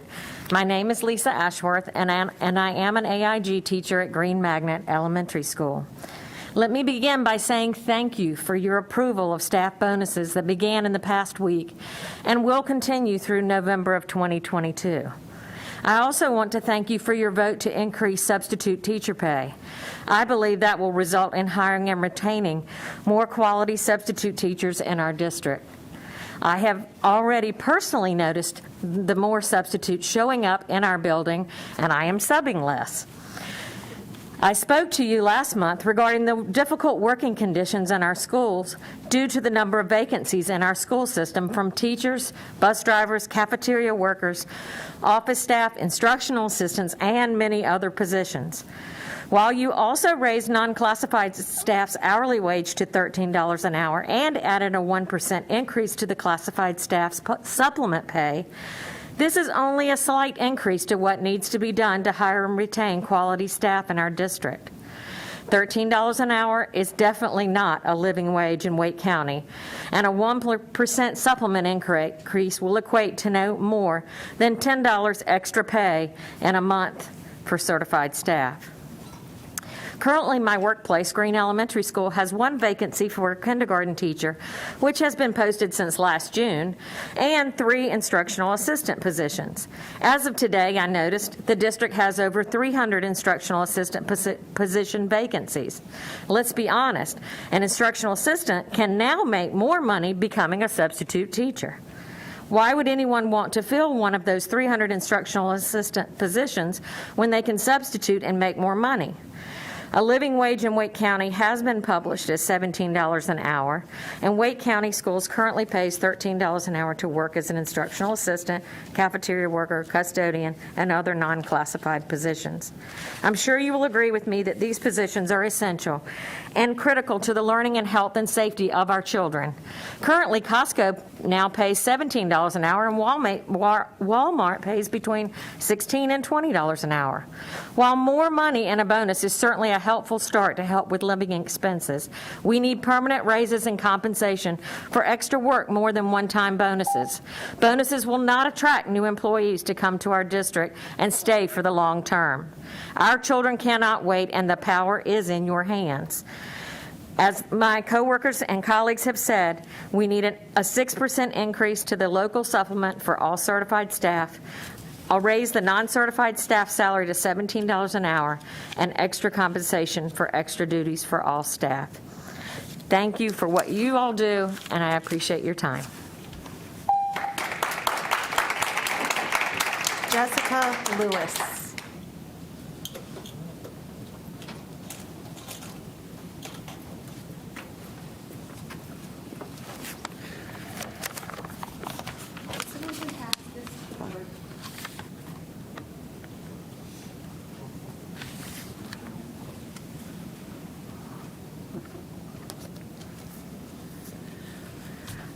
I am here to address the sexual conditioning of our children. My friend Amanda beside me had a teacher tell her 8-year-old son that he can wear a dress if he wants to. The teacher brought in her own book that discusses changing gender at an elementary age. This book sparked a class conversation, and it ended with the teacher telling everyone that a classmate can be a girl if he wants to. You are naive if you think teaching this at school but not at home is not going to cause confusion. Where do you think they will go looking for more information? The library. It is not the school system's job to provide access to sexual material. As soon as our kids can read, they can access the school library or even get audiobooks with their computer. Here are just a few examples that our kids have access to. Lawn Boy, about a boy at church camp, found in 8 high schools. It is also available to reserve at the public library through each child's laptop. Quote, what if I told you I touched another guy's dick? What if I told you I sucked it? I was 10 years old, but it is true. I put his dick in my mouth in 4th grade. It was no big deal. He sucked mine too. George, found in 31 elementary and 18 middle schools in Wake County. Scott said, hey Rick, looks like someone is starting to grow some balls. There was nothing George dreaded more than when boys talked about what is in her underpants. She immersed her body in warm water and tried not to think about what was in between her legs, but there it was bobbing in front of her. Genderqueer, found in Nightdale and Panther Creek, also available as an online book to any child through their computer. This book contains obscene nudity and sexual images, including oral sex. Allowing minors to access this is a Class 1 felony per NC Statute 14-190.1, which states it is unlawful for any person, firm, or corporation to intentionally publish and exhibit sexual material. Me and Earl and the Dying Girl, found in 4 middle schools and 20 Wake County high schools, also through audiobook through every child's laptop. Earl, I am going to eat her pussy. Do you even know how to eat pussy? Papa Gaines never sat you down and said, son, one day you are going to have to eat pussy? Please explain to me, how is eating pussy educational?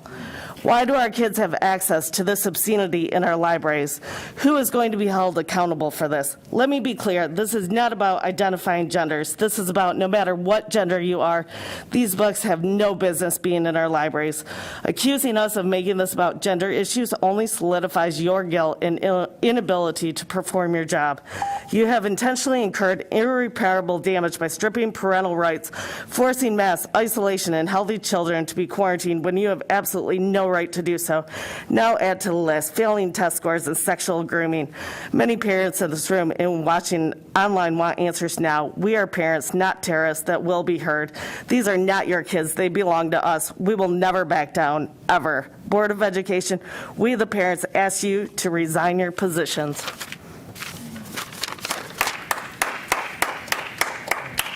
Suzanne Miller.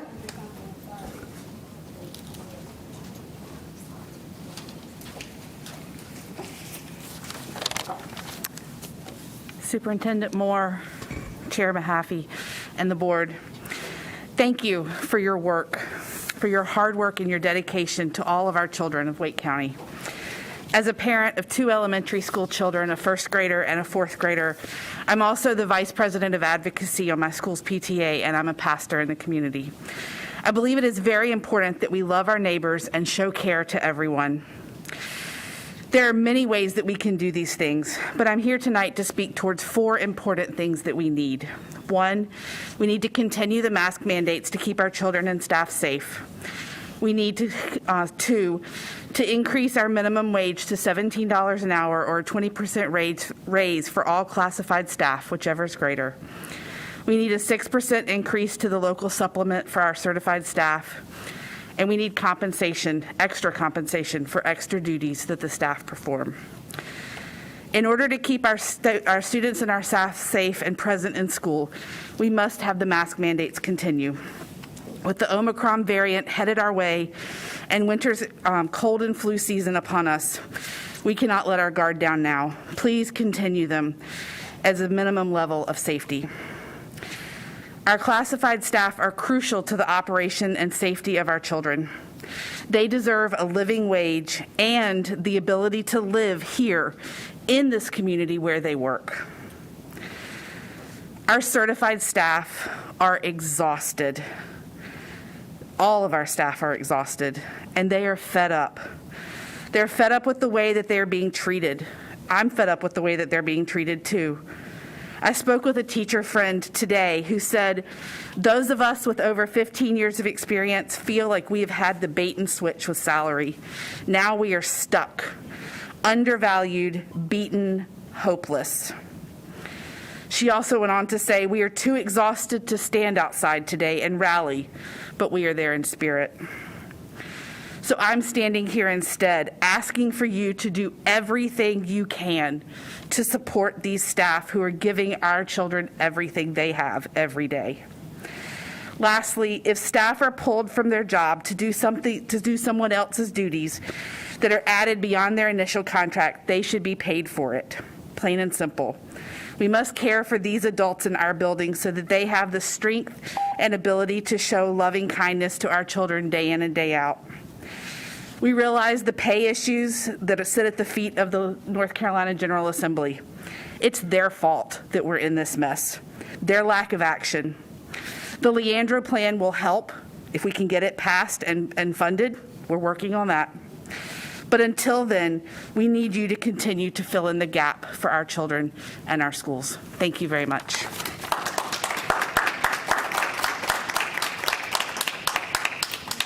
Chad Stahl.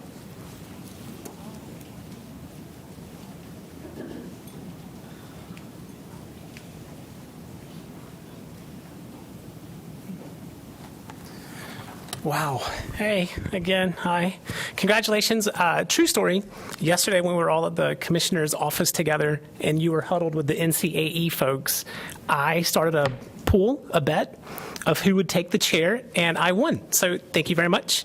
And also, I don't know if you realize, but Tracy Taylor, who was here, she and I were seated in a little room, and the grace that we were showed this evening was really delightful. It was...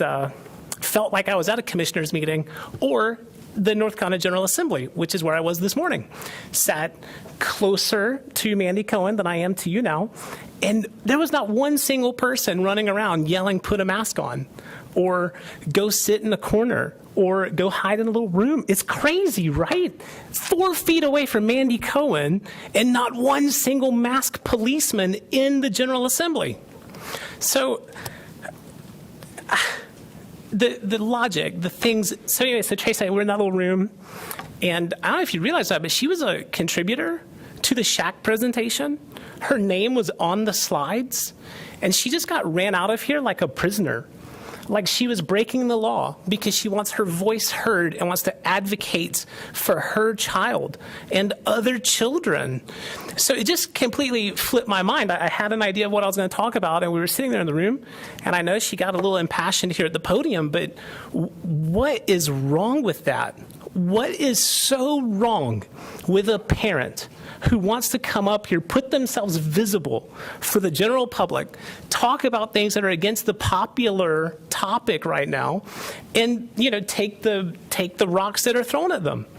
And then to be treated that way when they are a contributor to the data that you are supporting and that you are promoting. She's a contributor and just got ran out of here. Like she's a bad person. So obviously you must trust her enough and trust her judgment and her wisdom to allow her to participate and help create guidance for students and teachers. But she's not allowed to be in this facility because of a mask thing. And I'm sorry, 4 feet away from Andy Cohen, not one single person running around yelling mask police, right? Remember I said a week ago, I said, you guys are not doctors, right? I know we have a chemist who prefers to be called doctor, but you're not medical doctors, right? I believe that's an N95 mask, right, Jim? If it is, it should either be fit tested or he should be allowing that mask to be designated for someone who's actually working in the medical field. Do you know how insulting it is to be in the dental industry and you see people just knocking around on their N95s when you know professional people who are truly at higher risk can't get them? It's disgusting. It is virtue signaling at the worst level. Thank you very much.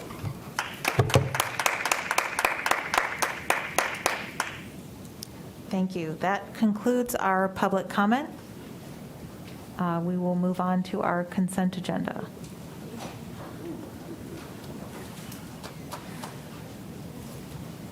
Chairman Haffey, I move approval of our consent items as listed. Okay, we have a motion and a second to our consent agenda. Any discussion? All in favor? Aye. Any opposed? All right, the consent agenda is approved. We'll move on to our action items, and the first one comes from Finance with staff compensation recommendations with David Nieder and Dr. A.J. Matillo.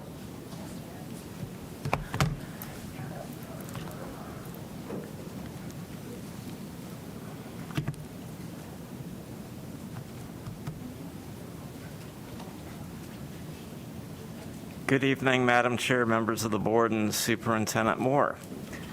At the board's work session this afternoon, staff made a series of new recommendations related to staff compensation. The new recommendations are a 2.5% increase to principals' local salary supplement. This would be in addition to the state increase of 2.5% to the state base for principal pay. Next, staff recommended a 1.5% increase to the certified staff and instructional support local salary supplement. This too is in addition to the 1% local supplement increase the board has already approved, and is also in addition to the average 2.5% overall increase that teachers will be seeing on their state-based pay. The next, a recommendation was made to align the occupational and physical therapist schedule with the certified schedules, with a recommendation for a 1% increase, 1.5% increase on top of the 1% increase that's already been approved to be applied against local funds that go to these staff. And in addition, staff recommended today for occupational and physical therapists for steps 10 and above to receive an additional 0.5% increase to make sure all these positions see a minimum of a 3% increase. The next recommendation we brought to you today, and we're asking your consideration of approval this evening, relates to the assistant principals. As I shared in your work session, assistant principals are compensated on a schedule that's based on this teacher schedule A plus a differential of 19%. And we are recommending that that additional 1% that's going to the teacher supplement schedule for a total of 2.5% be applied to assistant principals as well. So we truly maintain that 19% differential. And next, I'm going to jump into our non-certified graded positions. Again, as I shared in the work session, these positions include our child nutrition staff, instructional assistants, skilled trades, craftspeople, custodians, bus drivers, safety assistants, and many more. Several recommendations here. The first is to add a 0.5% locally funded increase to the state legislated 2.5% increase for a 3% increase. And based upon the state going to $13 per hour minimum effective July 1, for all these non-certified staff for the period of July 1 through December 31st, they would see the greater of a 3% increase or a $13 per hour hourly rate.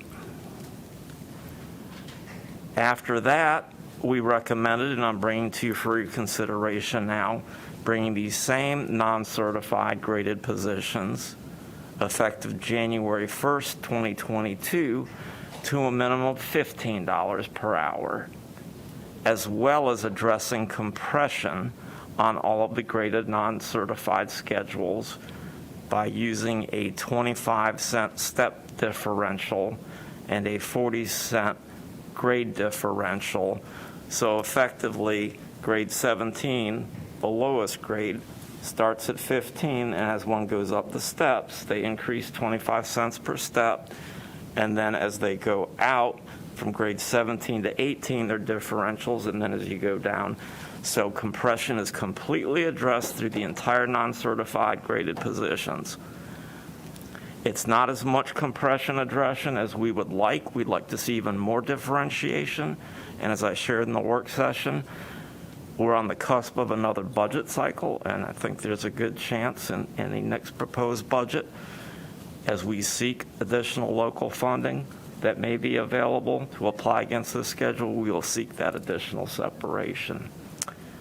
Related to those two items, we also made the recommendation, we're asking your consideration tonight, to move the regular education instructional assistants from grade 18 and move them up to grade 20, and move the bus drivers from their schedule, which currently starts at 15, and it has for a couple years, up to grade 20, so that after on step 3, they're just under $17 an hour.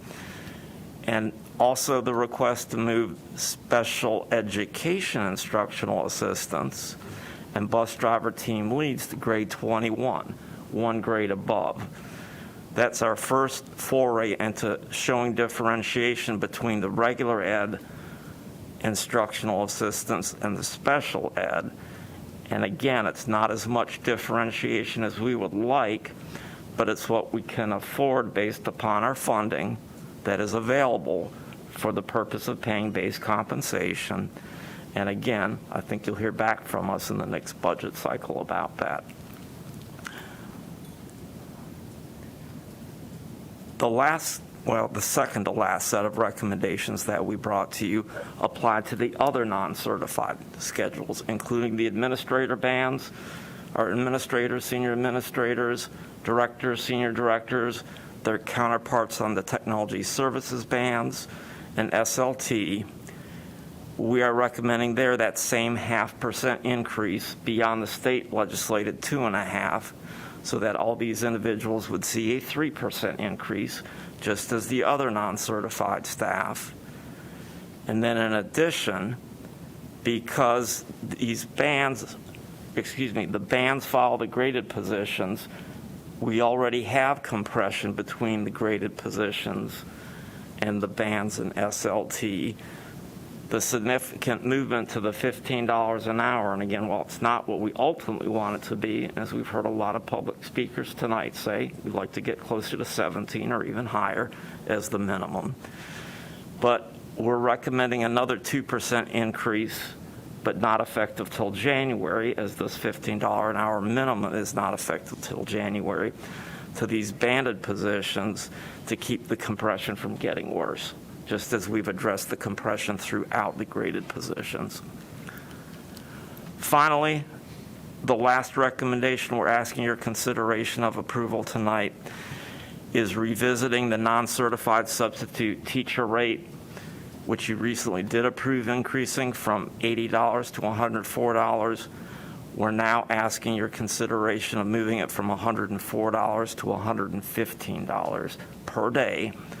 The only reason we didn't ask that the first time around, if we would have done it then, we would have put their effective hourly rate in front of, or above, I should say, instructional assistants, and we did not want to do that. We wanted to honor them. But assuming that the board supports the changes, the other changes, including the instructional assistants, we're not bringing this back. And then last, I do want to share with you again what I shared in the work session and remind the board and the public and our staff that we're making a future commitment with this $15 per hour minimum and addressing compression. The reason we're implementing it in January is there's not enough funding at this time to do it for a full year. To do it for a full year rather than 6 months will require an additional estimated almost $22 million. So we will need $22 more million of local funding for the 22-23 year in order to fund the $15 per hour minimum and associated changes for a complete year rather than 6 months. If the state does go to a $15 an hour minimum next year, the state will pick up part of that, but even if the state goes to $15 an hour, we estimate the district will still require an additional $13 million of local funding to continue that $15 an hour minimum and the related compression changes for an entire year rather than 6 months. Those are the recommendations that we are bringing to you tonight. I'll now ask your consideration of approval, and we'll be glad to answer any questions. Thank you, Mr. Nieder, for that summary. Chair Sutton, Emeritus Sutton. Chair Welcome, Mahaffey, I move that we approve the series of recommendations that are designed to provide additional compensation to staff in the Wake County Public School System. Okay, we have a motion by Mr. Sutton and a second by Dr. Martin. Is there any discussion? Dr. Martin. So as we said in work session, thank you. This is a very important step. A lot of work has gone into this to address both the base and compression, which is something this board asked for, and you all, I think, did a very good job working in the constraints that we had. And I think we all need to recognize and feel good about this step, but also at the same time recognize that it is a step that does not even come close to meeting the deficit of more than a decade of not addressing these kinds of costs. And I think, well, I know that that's felt by our staff throughout the school system. And I know we know that, but it's, you know, it's one of those things where when you're doing kind of the minimum, you feel good about taking that step, but we can't celebrate too much because there's so much further to go. I do appreciate recognizing, as you have, that this vote tonight is requiring us to take a risk. You know, and that risk is as big as we often will get in an entire growth in our budget. And so to everyone who has come out tonight, thank you. But please talk to your state representatives and the county commissioners, because this board has zero taxing authority. We're able to do what we're doing because we're taking a risk. We found savings from unfilled positions wherever you could find it. But we've got to increase the appropriation. Until we increase the appropriation, we cannot sit here and vote for a $17 minimum wage tonight. We can't do it because we have no taxing authority.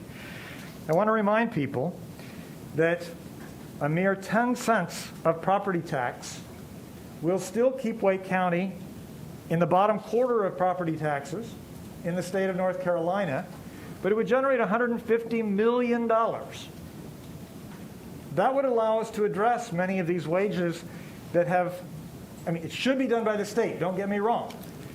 But if it's not done by the state, we, the people of Wake County, can do this. I've said it before and I'll say it again. It's time to give a dime.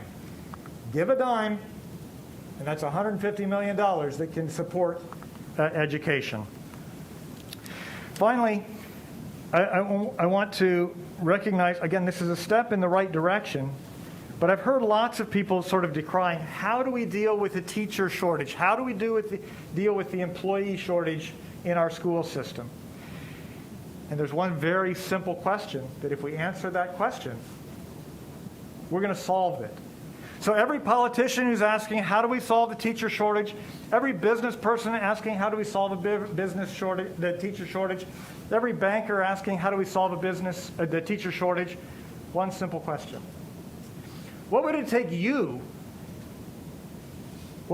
for you to choose to be a career teacher?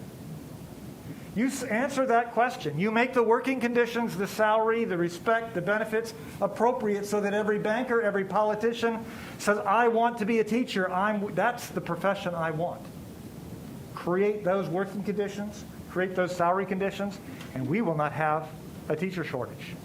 The only reason we have a teacher shortage is because we're not willing to do what we're asking everybody else to do under the conditions.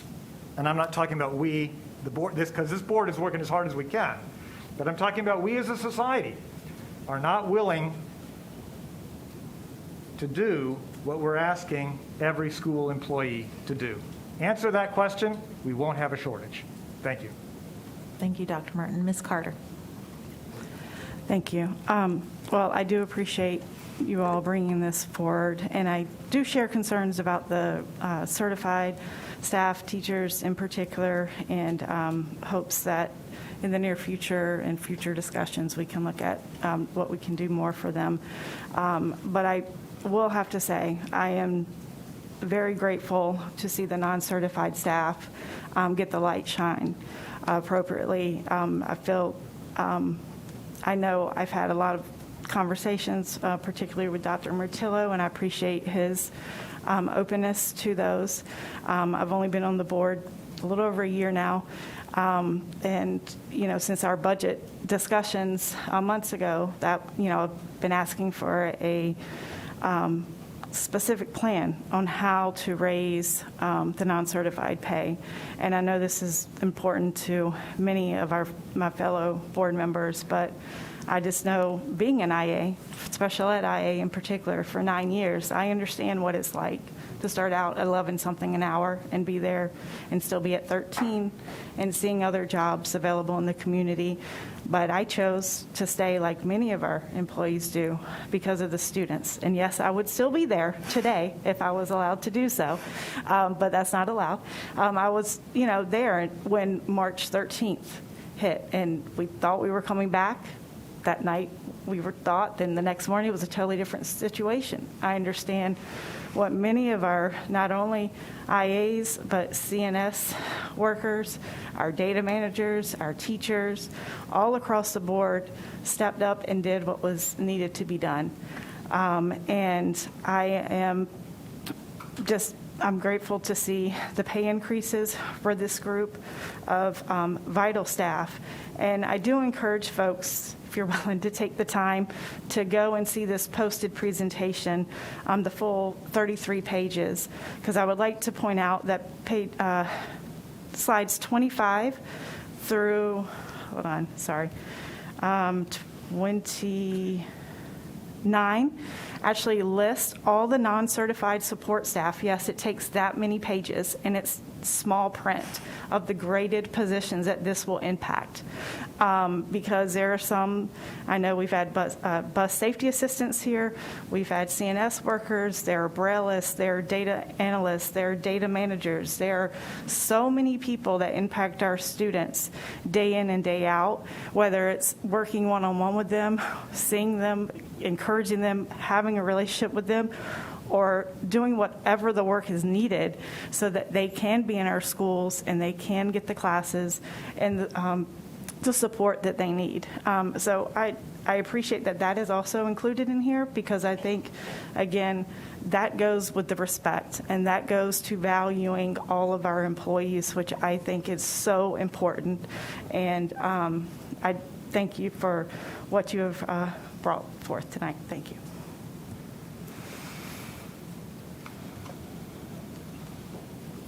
Ms. Kushner?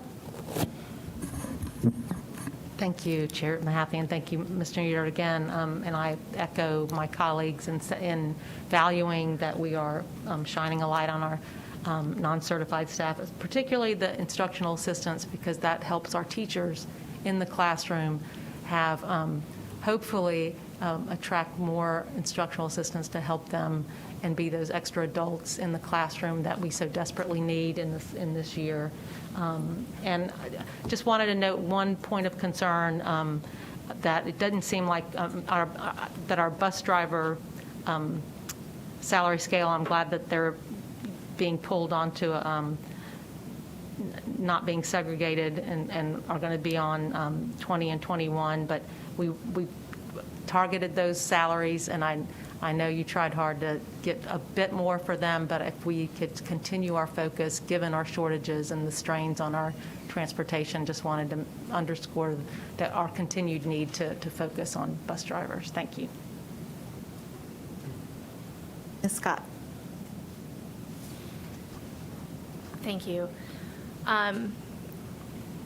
In 2019, when we were going through the budget process, and that was my first budget process, and I remember having the public hearing for that, and we heard from employees from every employee sector. We heard from our bus drivers, we heard from our instructional assistants, and I was just reading over the letter in our adopted budget from fiscal year 2019 to 2020.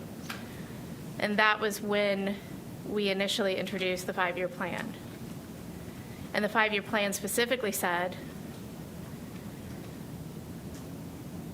thus, in this budget, we are counting on the state to provide meaningful raises to both certified and non-certified personnel, and we seek to begin a 5-year joint state and county effort to bring our lowest paid employees to a wage commensurate with that already provided to all other state and county employees, and to provide competitive wages for jobs challenged by high turnover and vacancy rates.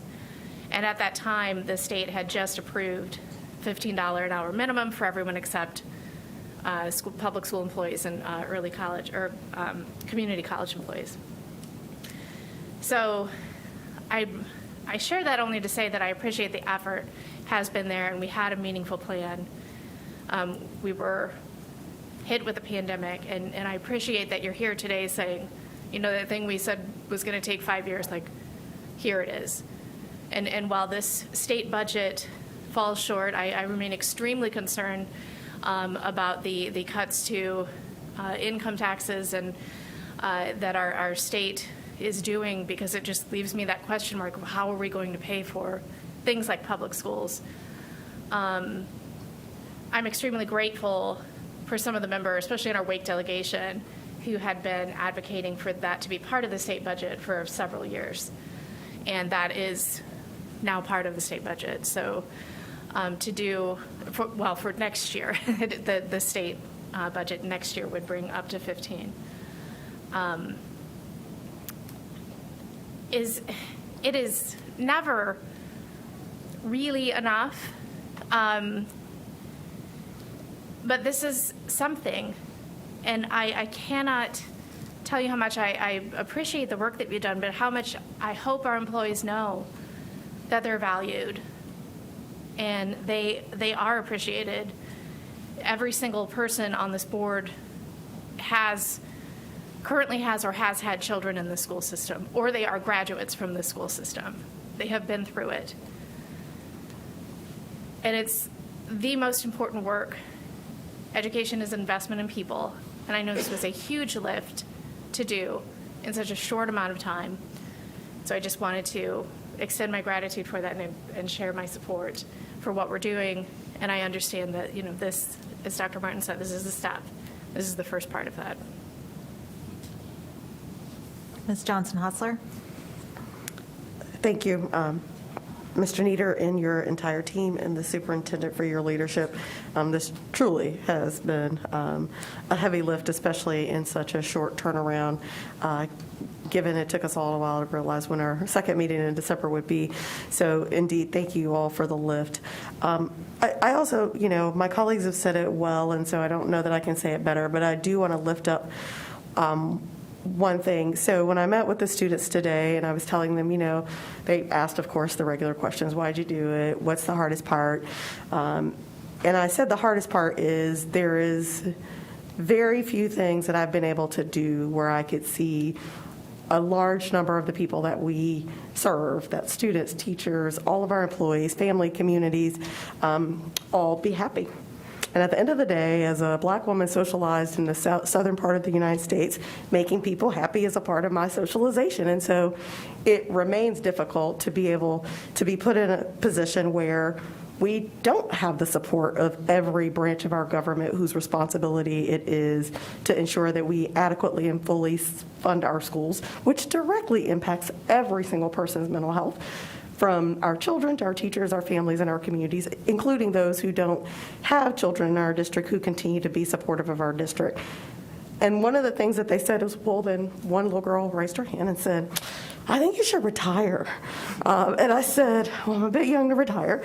And she said, why do you do it? And I said, I'm here today to remind me why I do it. Because while no decision we've made today or any day, honestly, in the last 8 years I've been on this board has made every single person happy, one of the things that reminds me that is, one, our children's faces and their voices and their current enthusiasm. No matter how things seem to be bad, they still show up every day with enthusiasm. And even if it's, Ms. Johnson-Hostler, I like your shoes, they make sure you don't leave that space without them acknowledging the importance of our humanity. And I think that's the gift that I continue to bring to this table, is every single person, whether we've agreed with you and your decisions or not, we still see your humanity and respect the advocacy that you do at this table. And hopefully, in turn, you respect the difficult decisions that we're making. And no decision we're making are we making flippantly or without lots of thought, heartache, and pain when we can't meet the needs of 100% of every community member who is invested. And I do believe that's all of Wake County is invested in our public school system. So yes, both things are possible. We are proud of the work that we're able to do and without all the support we need, and we thank our staff for the heavy lift. And we also agree with the advocacy that we aren't making all the decisions that make people's lives easy and livable. And we're not the only ones responsible. And so hopefully that advocacy will continue with every branch of government, all the way to what does affordable housing and workforce housing look like in our community? How do we make every municipality a part of that conversation, all the way to Jones Street and our federal government to look at educators as the professionals that they are, and quite frankly, the most valuable part, because as I live with an educator, you all know, nobody can be a doctor or a lawyer without an educator. So indeed, I just wanted to lift up that those little fourth and fifth graders reminded me today that even when it's difficult and I feel exhausted because I can't make anybody happy, I'm reminded that sitting at this table is for them, and to continue to hear that when we don't agree or come to the same decision and conclusion doesn't mean that we don't all want the same things, because we do. Ms. Cash. I can't say it that eloquently, but I will say I do want to thank the Finance Department and Human Resource and what is about to happen with payroll to try to put all this into one giant puzzle. And this was going to be in short fashion, so I appreciate what the Finance Department has done.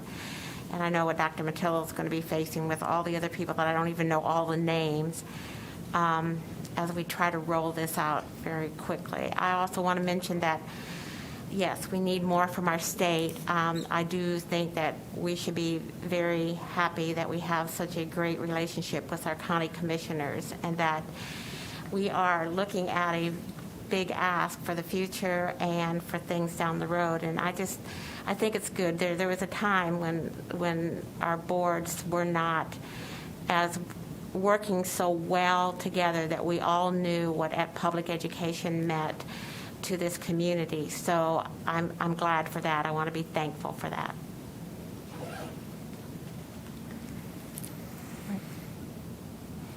I have a lot that I would like to say, but I know that our educators that are in the room have a busy day tomorrow, so I will hold my comments and just say all in favor. Any opposed? Motion passes. Thank you, Mr. Nader. Thank you.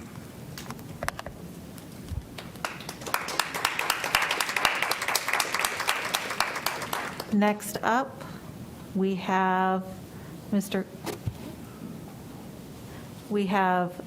Glenn Croza presenting the final draft of the Wake County Public School System Enrollment Plan for 22-23. Madam Chair, Superintendent Moore, members of the board. During the board work session, staff presented the final draft of the enrollment plan for the 22-2023 school year.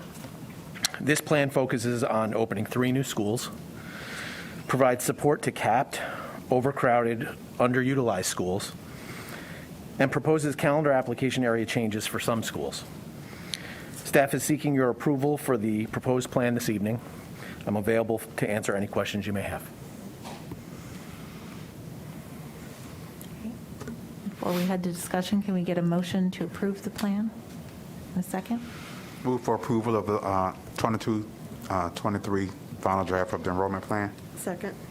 All right, is there any discussion? Ms. Cash? I do have some discussion.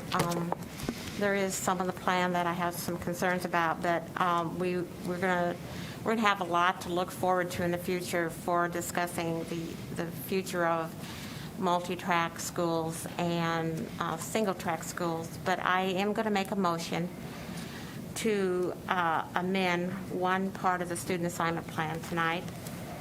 That would be to remove the Falls River move to Durant Elementary and Durant Middle School, and to reconsider it in the future with my concern that we need to have a larger impact on the school that we would be leaving that is capped. That's a motion to amend the existing motion on the floor, so you would be Need a second. seeking whether there's a second. I'll second. Okay. All right, so now discussion begins on Ms. Cash's amendment to pull the Falls River community out of the proposed plan, move to Durant Road. To Durant Elementary To Durant and Middle. Elementary and Middle. And we may see that at We another will see assignment more work on that for the next plan. Is there discussion on this amendment? Ms. Kushner? Thank you, and thank you for bringing, I know you've gotten a lot of concerns, both the board and Ms. Cash in particular, about this one move. My concern remains that Abbott's Creek is capped. I do remember someone at the public hearing saying it wasn't capped, but it is in double checking, it's been a capped school. I remember when it opened, there was concern that would not be a lot of demand for this school given its location, but I'm actually glad it's a high-demand school. So I do have a concern, given our transportation strains, and capping specifically is something we control, and it leads to a lot of the strained bus routes. So, and in this plan, we are addressing, I think, 7 or 8 capped schools, but not all of them. So we always hear in the plan, you're doing too much. Here we've heard concerns we're doing too little.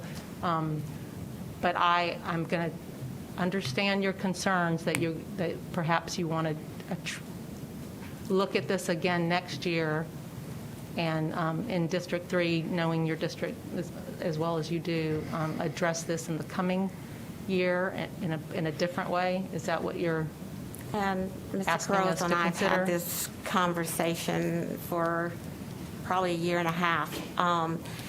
Yeah, I don't like capped schools, and this is the only capped school in my area, so it came to my attention a year and a half ago as something we wanted to address fairly quickly. I just feel like the part we're doing is not quite enough, and it is a break of the neighborhood in a kind of a way that I'm not sure I would prefer to do a larger move. I don't feel like this is going to make the cap go away. and I think we can do that. Okay. I'm not a fan of cap schools. Yes, I know that from our past conversations. But you're suggesting that we reconsider, and I agree with you that to do it at the table tonight, to do something bigger would not be responsible or thoughtful. So you're suggesting we look at it in the coming year. I just want to understand your recommendation. Thank you. Vice Chair Hagerty. Thank you. Actually, Mr. Croza, I was wondering, could you talk about this area, like what some of the challenges are in terms of like where students, if the school is capped but it's also over-enrolled, what are the challenges in finding available seats in nearby schools? And then also, what are some ideas, or do you have a strategy for how we could develop like a longer-term solution for this problem?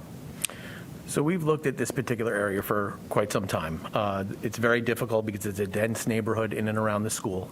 There are very few opportunities for you to reassign an area where you don't have like maybe a house across the street. In our proposal this year, we did find an area that did have a break in the style of housing and a natural barrier break with trees. And so that was part of our recommendation for this year. Moving forward, we do have available seats at the surrounding schools, particularly the school we are proposing, Durant Road Elementary.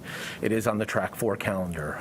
Staff's concern, though, with increasing the size of the proposed reassignment would likely force Durant Road Elementary to reconsider going back to a multi-track year-round calendar.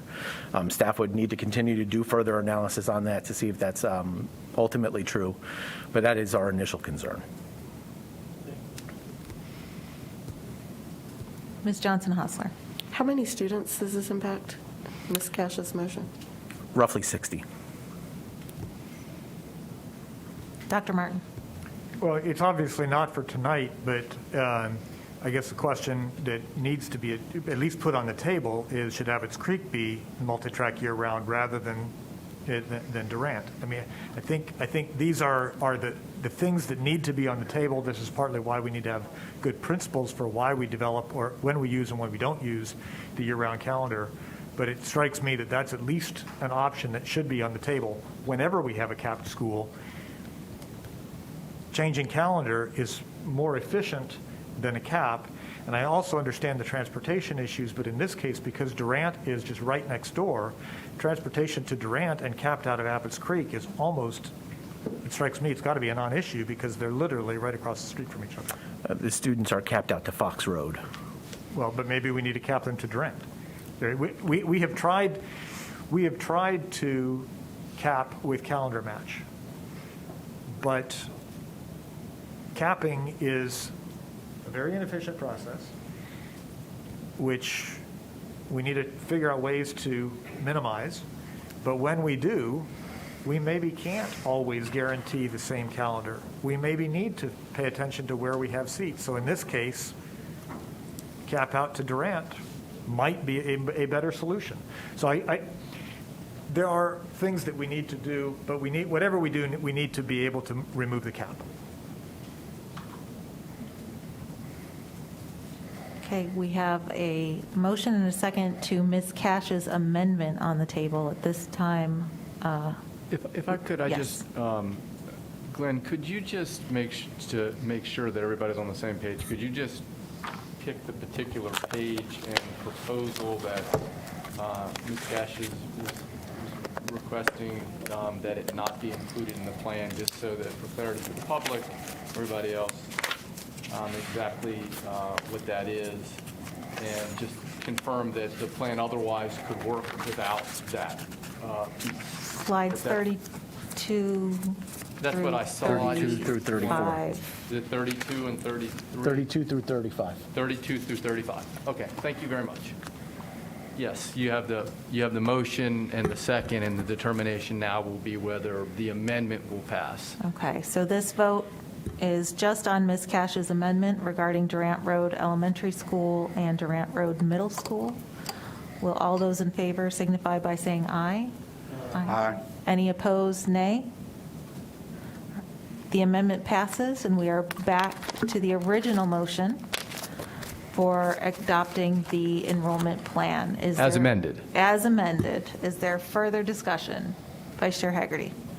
Thank you. I want to really commend Mr. Carrozza, his staff, and all of the civic engagement that we've had in this process. I know we've been looking to address some of these questions as early as this spring.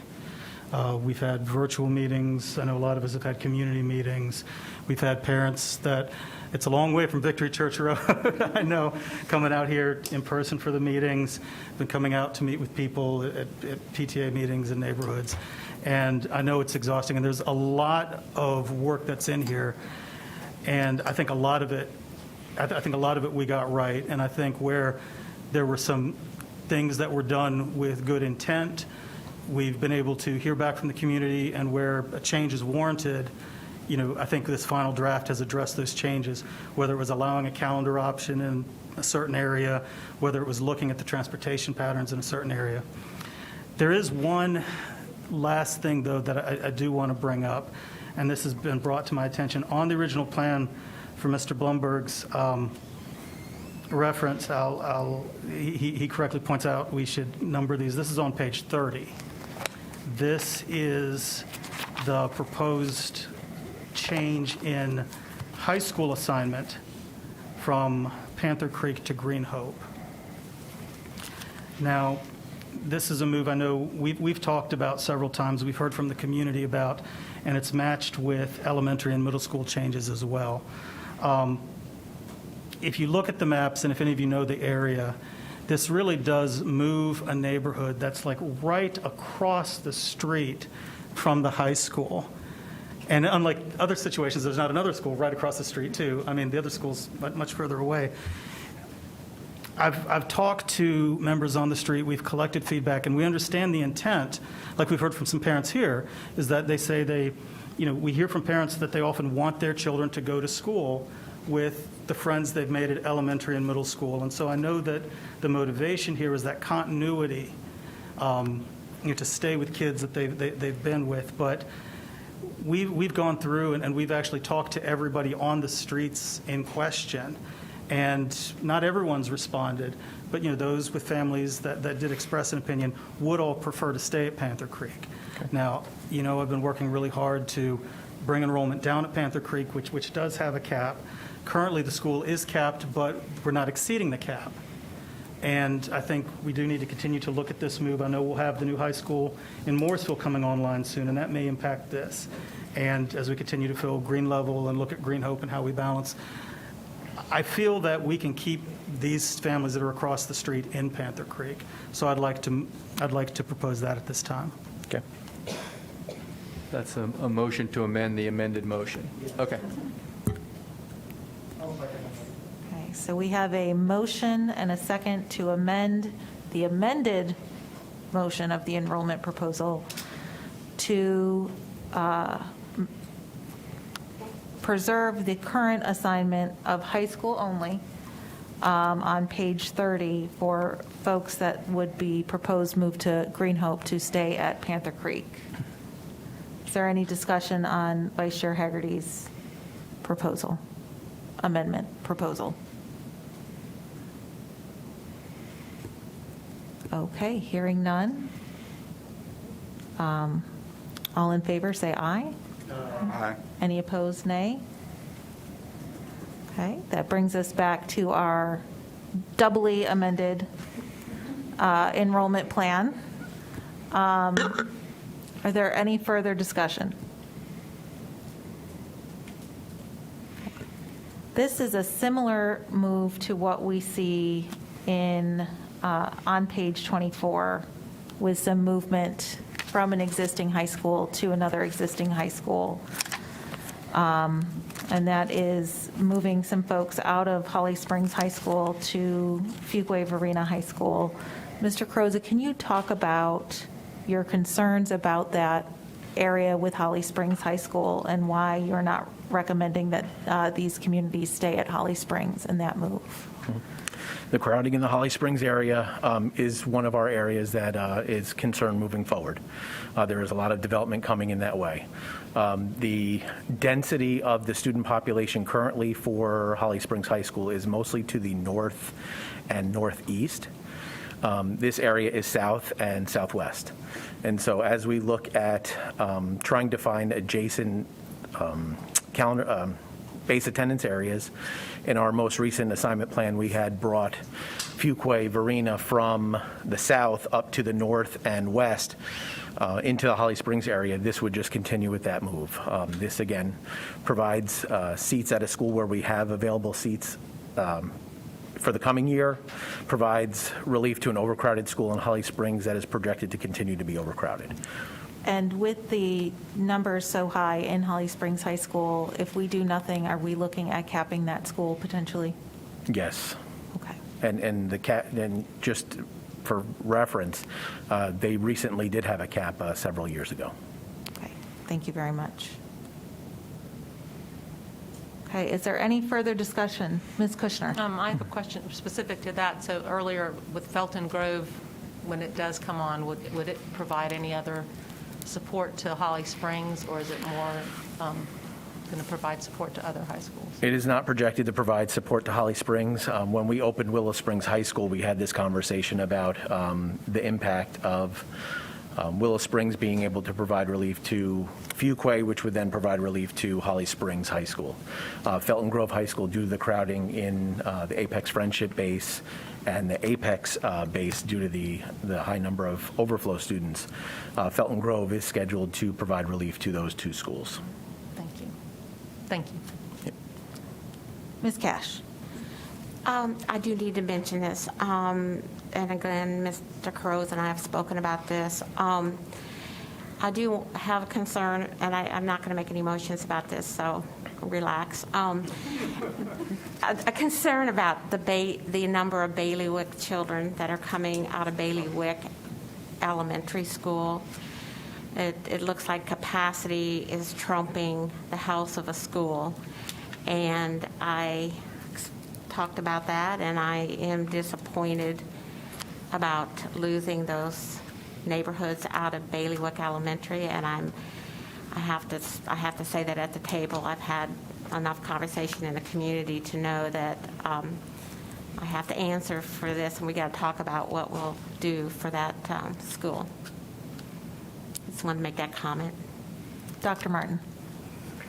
And if I could just make a comment, because I know some people in my district in the Westlake schools are listening to this meeting, and appreciate Mr. Croza noting that some calendar suggestions are likely to be forthcoming in January. But just for people who are listening, we've heard you. There's work being done to consider what is possible. No vote on the calendar issues of the schools in that area are part of this plan. But I just want, for the record, for anybody who's watching, to know that the issue has been heard and work is being done. Thank you. And that staff will be reaching out soon for a public meeting to gather feedback. Thank you, Dr. Martin. Ms. Johnson-Hostler? I want to go back and echo Ms. Cash's point, not specifically to bailiwick, but overall, and we've certainly, several of us have said this throughout the year, and again, just a reminder to our new leadership that I'd like to see us go back to looking at the health and wellness of schools. That's only one of the places that I've seen us agree to make changes when we really should be balancing our schools better. We've done it with two of our high schools as well here. So I want to make sure, again, the list just grows, so we know the list is long, but I generally hate to beat the drum, but I guess I'm going to start the drum beating. It's all right, Ms. Johnson-Hostler. Ms. Kushner? Thank you, and thank you for giving me a second chance to speak, Ms. Mahaffey. But as we're also, there's been discussion at the board table about the policy and some concerns about revisiting the student enrollment policies. And so I, as policy chair, I'm very happy for us to do that in the coming year to address some of the concerns that have been part of this discussion. Vice Chair Hagerty. And one last thing, Mr. Croza. So I know there have been changes in the final draft, and we talked about all of them in the work session, but I know there might be people watching the meeting tonight, we didn't go through all of those changes. Will they be able to find updated information either in the school search, or will it be posted online somewhere? So we do have a copy of the presentation that is posted online in Assembly. I will actually go back and make the revisions to this and share it so that it gets uploaded. We also have an address lookup feature where parents can plug in their address to see if their base has been affected. However, considering the amendments, we'll probably need to make some adjustments, so it will be a couple more days before we can get that finalized. But what's up there currently will reflect everything that was in our final proposal now. So I would just caution the families associated with the Abbott's Creek and East Millbrook move and the Panther Creek High School and Green Hope High School that theirs would not be correct until we get that updated. Great, thank you. Yep. Thank you. And links to the current stability rules for our high school students, middle school students, elementary school students are still available on that site, and folks willing to go back to our work session may hear more questions that were asked by board members of Mr. Croza at that time. This is never an easy decision as board members, and certainly one that we struggle with and ask many, many questions about. So thank you all for your continued involvement and engagement in this, and thank you to our community members. During this time, we know that it's difficult. It's not an easy decision for any of us, and thank you, Mr. Croza, to you and your team for putting the time in, and to our communications team for being available for questioning from our families. At this time, we will vote on the amended enrollment proposal. So with those changes from Ms. Cash, keeping Durant Road Elementary, or Abbott's Creek, the Abbott's Creek move out of Durant Elementary, and that same neighborhood out of Durant Middle, and It's saving a that feeder for another pattern. year for review. Yes, And Mr. Haggerty's amendment of the Panther Creek to Green Hope move, so those students remain at Panther Creek. At this time, all those in favor, please say aye. Aye. Any opposed, nay? All right. Thank you, Mr. Croza. Thank you. Moving on to our monthly vote following Senate Bill 654, local face covering policy. Mr. Coe. Good evening, Chair Mahaffey, Superintendent Moore, and board members. Board action is requested to approve and continue Wake County Public School System's face covering guidance, with the understanding that staff is given operational authority to implement this requirement. We're recommending no changes this month to the district's current health guidelines regarding face coverings. There's some important context we wanted to share with you tonight that differs slightly from past presentations. Prior to Thanksgiving, we had hoped to bring a recommendation that would allow athletes and other students involved in extracurricular activities to remove face coverings while actively participating in their sport or event indoors. However, recent increases in the number of positive cases in the community and the uncertainty created by the new COVID-19 Omicron variant forced us to rethink that recommendation. In addition, Wake County Health Department officials and the ABC Science Collaborative made it clear to us that they would not recommend any changes to our face covering guidance at this time. We obviously do not know what January will bring, but I'm sharing this information about our initial intentions to have to make you and the general public aware of how we plan to proceed. Once the community indicators allow, and in partnership with public health officials, our intent is to begin relaxing health guidelines in small ways. Removing the requirements for students while participating in athletic events, for example, would have been a logical choice if positive cases and community transmissions continue to decline and health officials agreed with our assessment. Unfortunately, that did not occur, and once we can relax our guidelines, our intent is to closely monitor any changes in positive cases and transmissions in our schools and community. If positive cases decrease and transmissions remain low and our community indicators show sufficient decreases, we anticipate that we will be able to begin the process of easing guidance with face coverings, starting with our intended plan to make face coverings optional for our students participating in athletics or extracurricular activities indoors.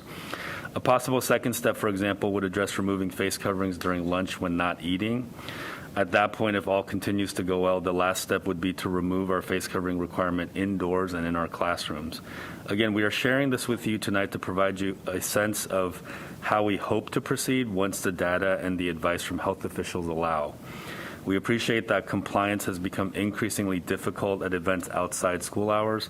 However, relaxing standards for that reason does not align with current data or advice, and that is why we're recommending no changes to our current face covering guidance, which also will include the expectation that spectators for athletic and school events indoors wear face coverings, and as such, face coverings for students will still be required for pre-K students and students grades K through 12 when indoors, when they are on WCPSS and vendor transportation, and when they are indoors for PE and recess. And as a reminder, for pre-K students ages 3 to 4, face coverings are strongly recommended, and for pre-K students who are 5 years of age, face coverings are required as with all K-12 students. And as a reminder, we wanted to reiterate the health guidance that we still have in place because it aligns with our two priorities of keeping schools open for all daily in-person instruction, and we want to keep students and staff healthy by minimizing exposures and quarantines. And before you proceed with tonight's vote, we also wanted to provide updates to our metrics, and the slides that you see in Assembly is data as of December 1st, but I wanted to provide you with data as of December 7th today. So for vaccination rates, 68% of students ages 12 to 17 have at least one dose, and 65% of students ages 12 to 17 are fully vaccinated. And for students ages 5 to 11, 31% have at least one dose, and 14% of students ages 5 to 11 are fully vaccinated. And as we've said before, from our survey results from earlier this year with staff, between 80 to 90% of our staff indicate that they're vaccinated or have plans to do so. And in terms of positive cases, we've noted this before in prior board meetings that we've seen increases recently as of November 7th in our county. And our cases per 100,000 as of today is 170. We were thinking about the entire K-12 spectrum, but it would impact mostly the middle school and high schools who have athletics and more of the extracurricular events. Right. Okay. And I guess my question would be then, so you're looking to approach all grade levels at the same time. There's not any willingness to look at changing it since high school students and staff have had a longer opportunity to be vaccinated, or if that's the decision that they are making, because that does impact some of the numbers that you're looking at. But what I'm hearing is you're looking to approach all grades the same? So let me take a stab at that. At this point, we have, as we waited on what sort of uptake we would get with the 5 to 11-year-olds because of the number of sibling situations we have across the district, family dynamic, and multiple kids in a household. But I think it is important as we see that uptake moving and changing, we have conversations with our health partners to determine if it makes sense to make a change based on a specific age group. I think it really is the fact that we have multiple age group homes that has kept us from looking at that, and at the time, a lack of a vaccine for the 5 to 11-year-olds. But I think those are changing context factors that we should apply to our thinking moving forward. Okay. All right, thank you. And I guess I just wanted to see, because I know for me, a big part of the consideration is the impact on quarantines. And I have tried to get data from another county, because their COVID dashboard has data that only stays up for a little bit of time, then they clear it off and put the current data up. And I say that because, I'm trying to do some homework on my end to see, because to me, with the current requirements around quarantines, and I guess on that note, I'd really like to have, if possible, Dr. Tiltson or someone from the state level, at an upcoming meeting, or just to be able to present what is required at the state level. Is it just a toolkit? Or from my understanding, it's not just because it's in the toolkit. There are other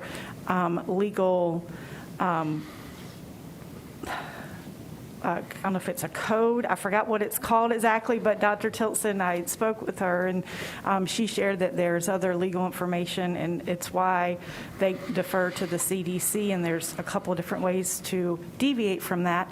And I just think it would be helpful for all of us to be able to receive that information and to have that dialogue, because for me, that is a big part of this decision, because I do look at a mask optional county right now that is significantly smaller than we are, around 20,000 students, and they currently have 300, as of right now, 335 students quarantined. And if you were to apply that to our I'm just not a math person, but we have almost 160, so almost 8 times that.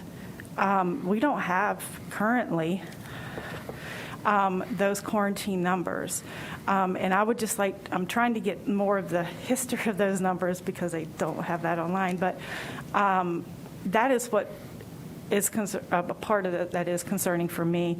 And I think it would be helpful if we could look at extending that invitation, because I know she has attended other LEA board meetings or work sessions. I don't know if they're work sessions or committee meetings.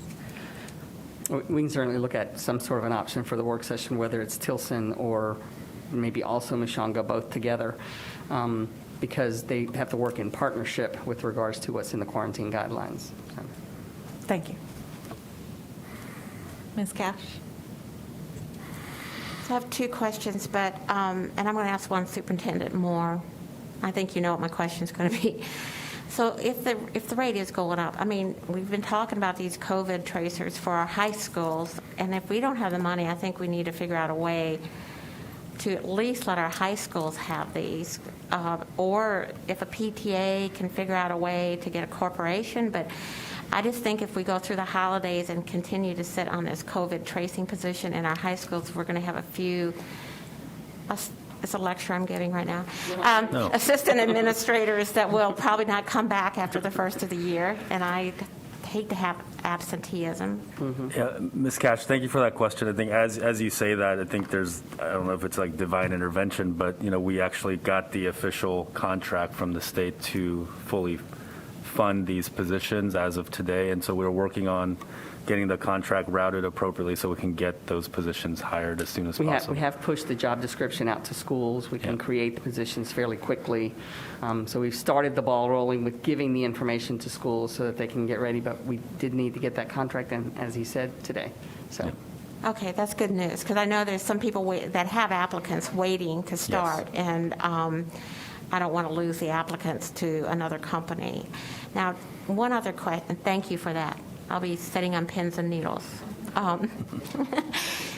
And now, if we're not going to, so what does a band do? This is probably, what's a pep band do at an indoor basketball game? Because that's a big part of our indoor basketball games. Do they get to play? I think it's probably a school-by-school decision, but I think right now with the guidance, they would have to use the bell covers and the appropriate masks indoors. Okay, so they don't have to wear masks? Well, they would have to wear the masks that are appropriate for instrument playing, right? Yeah. Yep. Vice Chair Hagerty. Thank you. Just following up a little bit on Ms. Carter's questions about quarantines, if it's possible to have Dr. Tilson from the state or Dr. Mishanga from the county, I'd really love to see something that we put together, some comparable data on quarantine policy from other large counties or other large districts. Because we keep hearing what other counties are doing, and we keep hearing, well, this is what we're told we have to do in Wake. We're told what the state has to do. And so if we had the information, a comparison, and again, trying to compare apples to apples, and then we have the state experts, we can get some clarification on what exactly it is we do have to do. Because, as you know, it's incredibly frustrating for parents that go out and test children and come back with multiple negative tests, but because of proximity to other kids, maybe in a cluster, that they would have to have the extended quarantine. And I'd just love for us to explore that in January. And then the second thing is, and it's such a kick in the stomach to see these numbers turn, But one of the things that I was hoping we could do, if things were trending in the right direction, and I'd like to just put this out there to talk about in January if things do turn around, is let's if we could get some discussion about the plan to get parents back in schools as registered volunteers. If we're saying that it's safe for staff that's vaccinated and staff with masks, if we have registered volunteers and if numbers are trending in the right direction, obviously if things are going up, if there's a variant and it's a public health concern, it's different. But if we do start moving in the right direction, can we get parents back in the schools and how we would, what's the runway for that? I'd love to talk about that in January. Yes, sir, Mr. Haggerty. That's something we'll look into.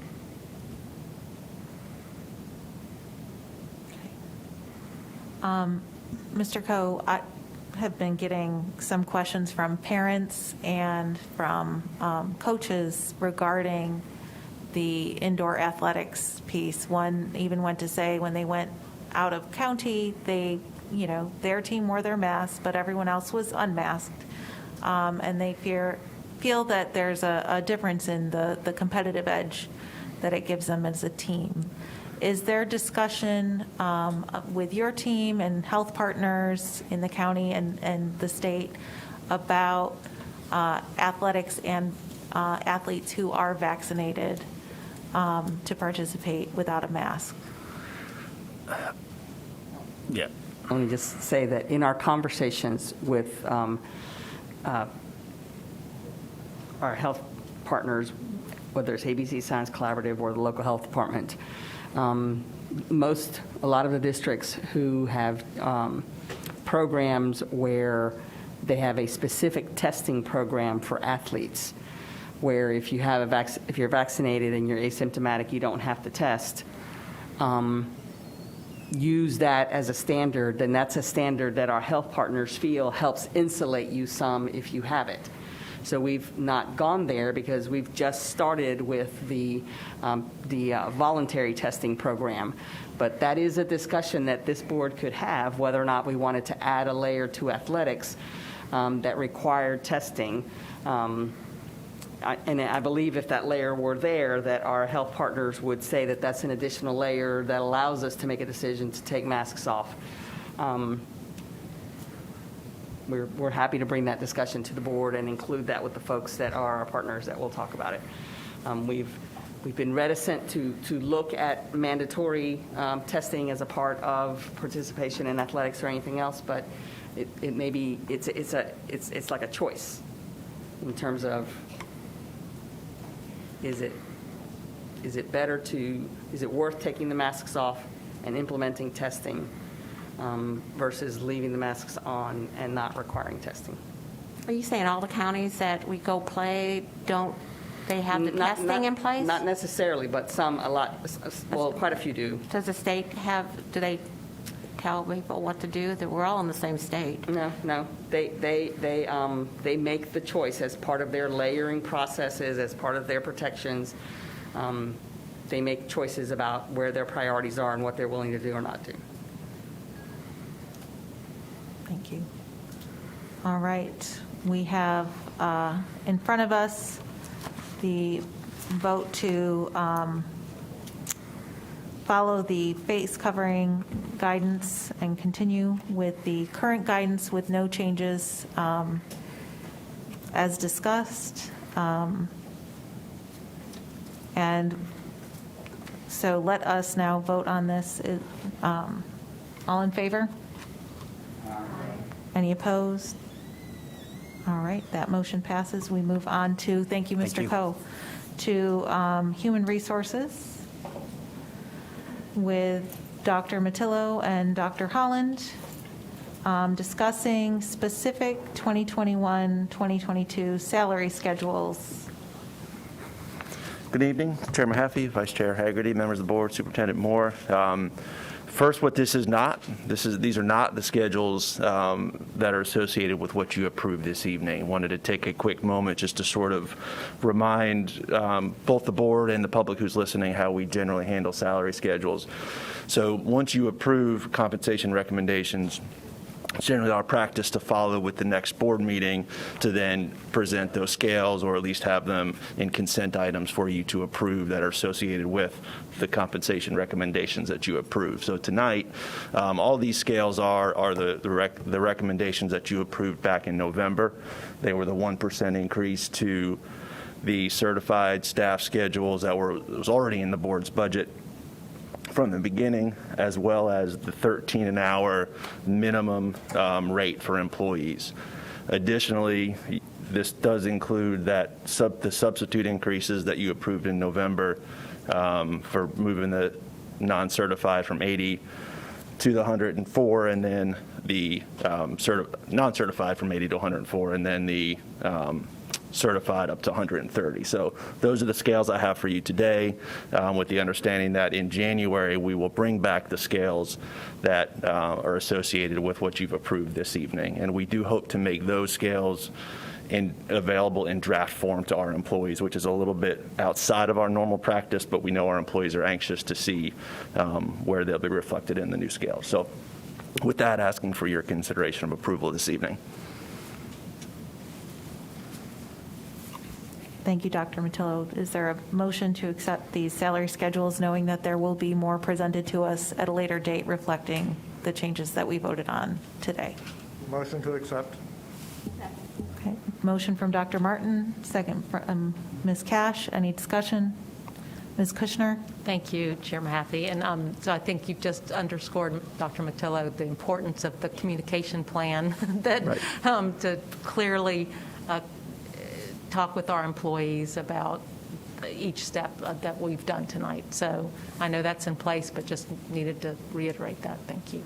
Yeah, absolutely. In addition to the written communication that's going out, we are also meeting with several employee groups. I have a meeting with our bus drivers tomorrow. I know we have another meeting with teachers scheduled, and I think a meeting with an IA organization a little bit later on. So in addition to the written, we are trying to get in front of our employees and present this information and give them a chance to ask questions about how it impacts them. So thank you. Because this is really great work that you and your team, as well as the finance team, have done, as we've said tonight. So we want to make sure that it's fully celebrated and communicated. Thank you. Yes, ma'am. And I was basically going to ask the same thing. Like, could you say that part at the beginning again and repeat that? But if it is possible to have the drafts for people to see, because I think that we're all just so tired. So I think any kind of visual for our employees would be really helpful. Within the next couple, I would expect probably by Thursday, our goal would be to have those out. We're just doing some final checks. Even when you release them in draft form, you want them to be as accurate as they can be. So we're just doing some final checks, and we'll have those released. Ms. Carter? Well, I thank you for the work on these, and I know you were turning around and redoing a lot of this, and I know that's extra work for a lot of folks. I appreciate all that extra effort, especially during this time of year. But I am glad that we're having to do them again. So I will share that. And thank you all for all your work on this. Yes, ma'am. And we'll pass that along to the team as well. Yes, thank you very much, Dr. Matillo. We know you and your team, as well as our finance team, will probably be working a bit over the holidays in order to make this January payroll so that our employees can see the results of our votes tonight. So we look forward to seeing you in the future with another edition of the salary schedule. At this time, all those in favor of this adoption, please signify by saying aye. Aye. Any opposed, nay? All right. Thank you very much, Dr. Matillo. Thank you, ma'am. Motion passes. All right. I will now entertain a motion to go into closed session. Madam Chair, at this time, I would move that the board go into closed session to consider confidential personnel information protected under General Statute 143, 318.11, A1, A3, and the ever-important A6, to consult with the Board of Education attorney and preserve the attorney-client privilege as provided in General Statute 143, 318.11, A3 due to current litigation. Wake County Board of Education plaintiff versus Briartack Family LLC, 20 CVS 14493. Also, Wake County Board of Education petitioner versus Town of Apex, respondent, 21 CVS 9144, and FC by and through its parents KC and KAC versus WCPSS, 21 EDC 03525. Also to consult with the Board of Education attorney and preserve the attorney-client privileges provided in General Statute 143, 31811A3. To consider confidential student information protected under GS 115C-402 and the Family Educational Rights and Privacy Act, 20 U.S. Code 1232G. And finally, to consult with an attorney employed or retained by the board in order to preserve the attorney-client privilege between the attorney and the board, and to consult with and instruct board staff concerning the position to be taken by or on behalf of the board relating to potential claims for relief to be asserted by the board regarding the Felton Grove High School H-12 project. That was baptism by fire. Okay, we have a motion and a second to go into closed session. Any discussion? All those in favor signify by saying aye. Any opposed, nay. All right, thank you all for attending our board meeting in person or online. We are now in closed session.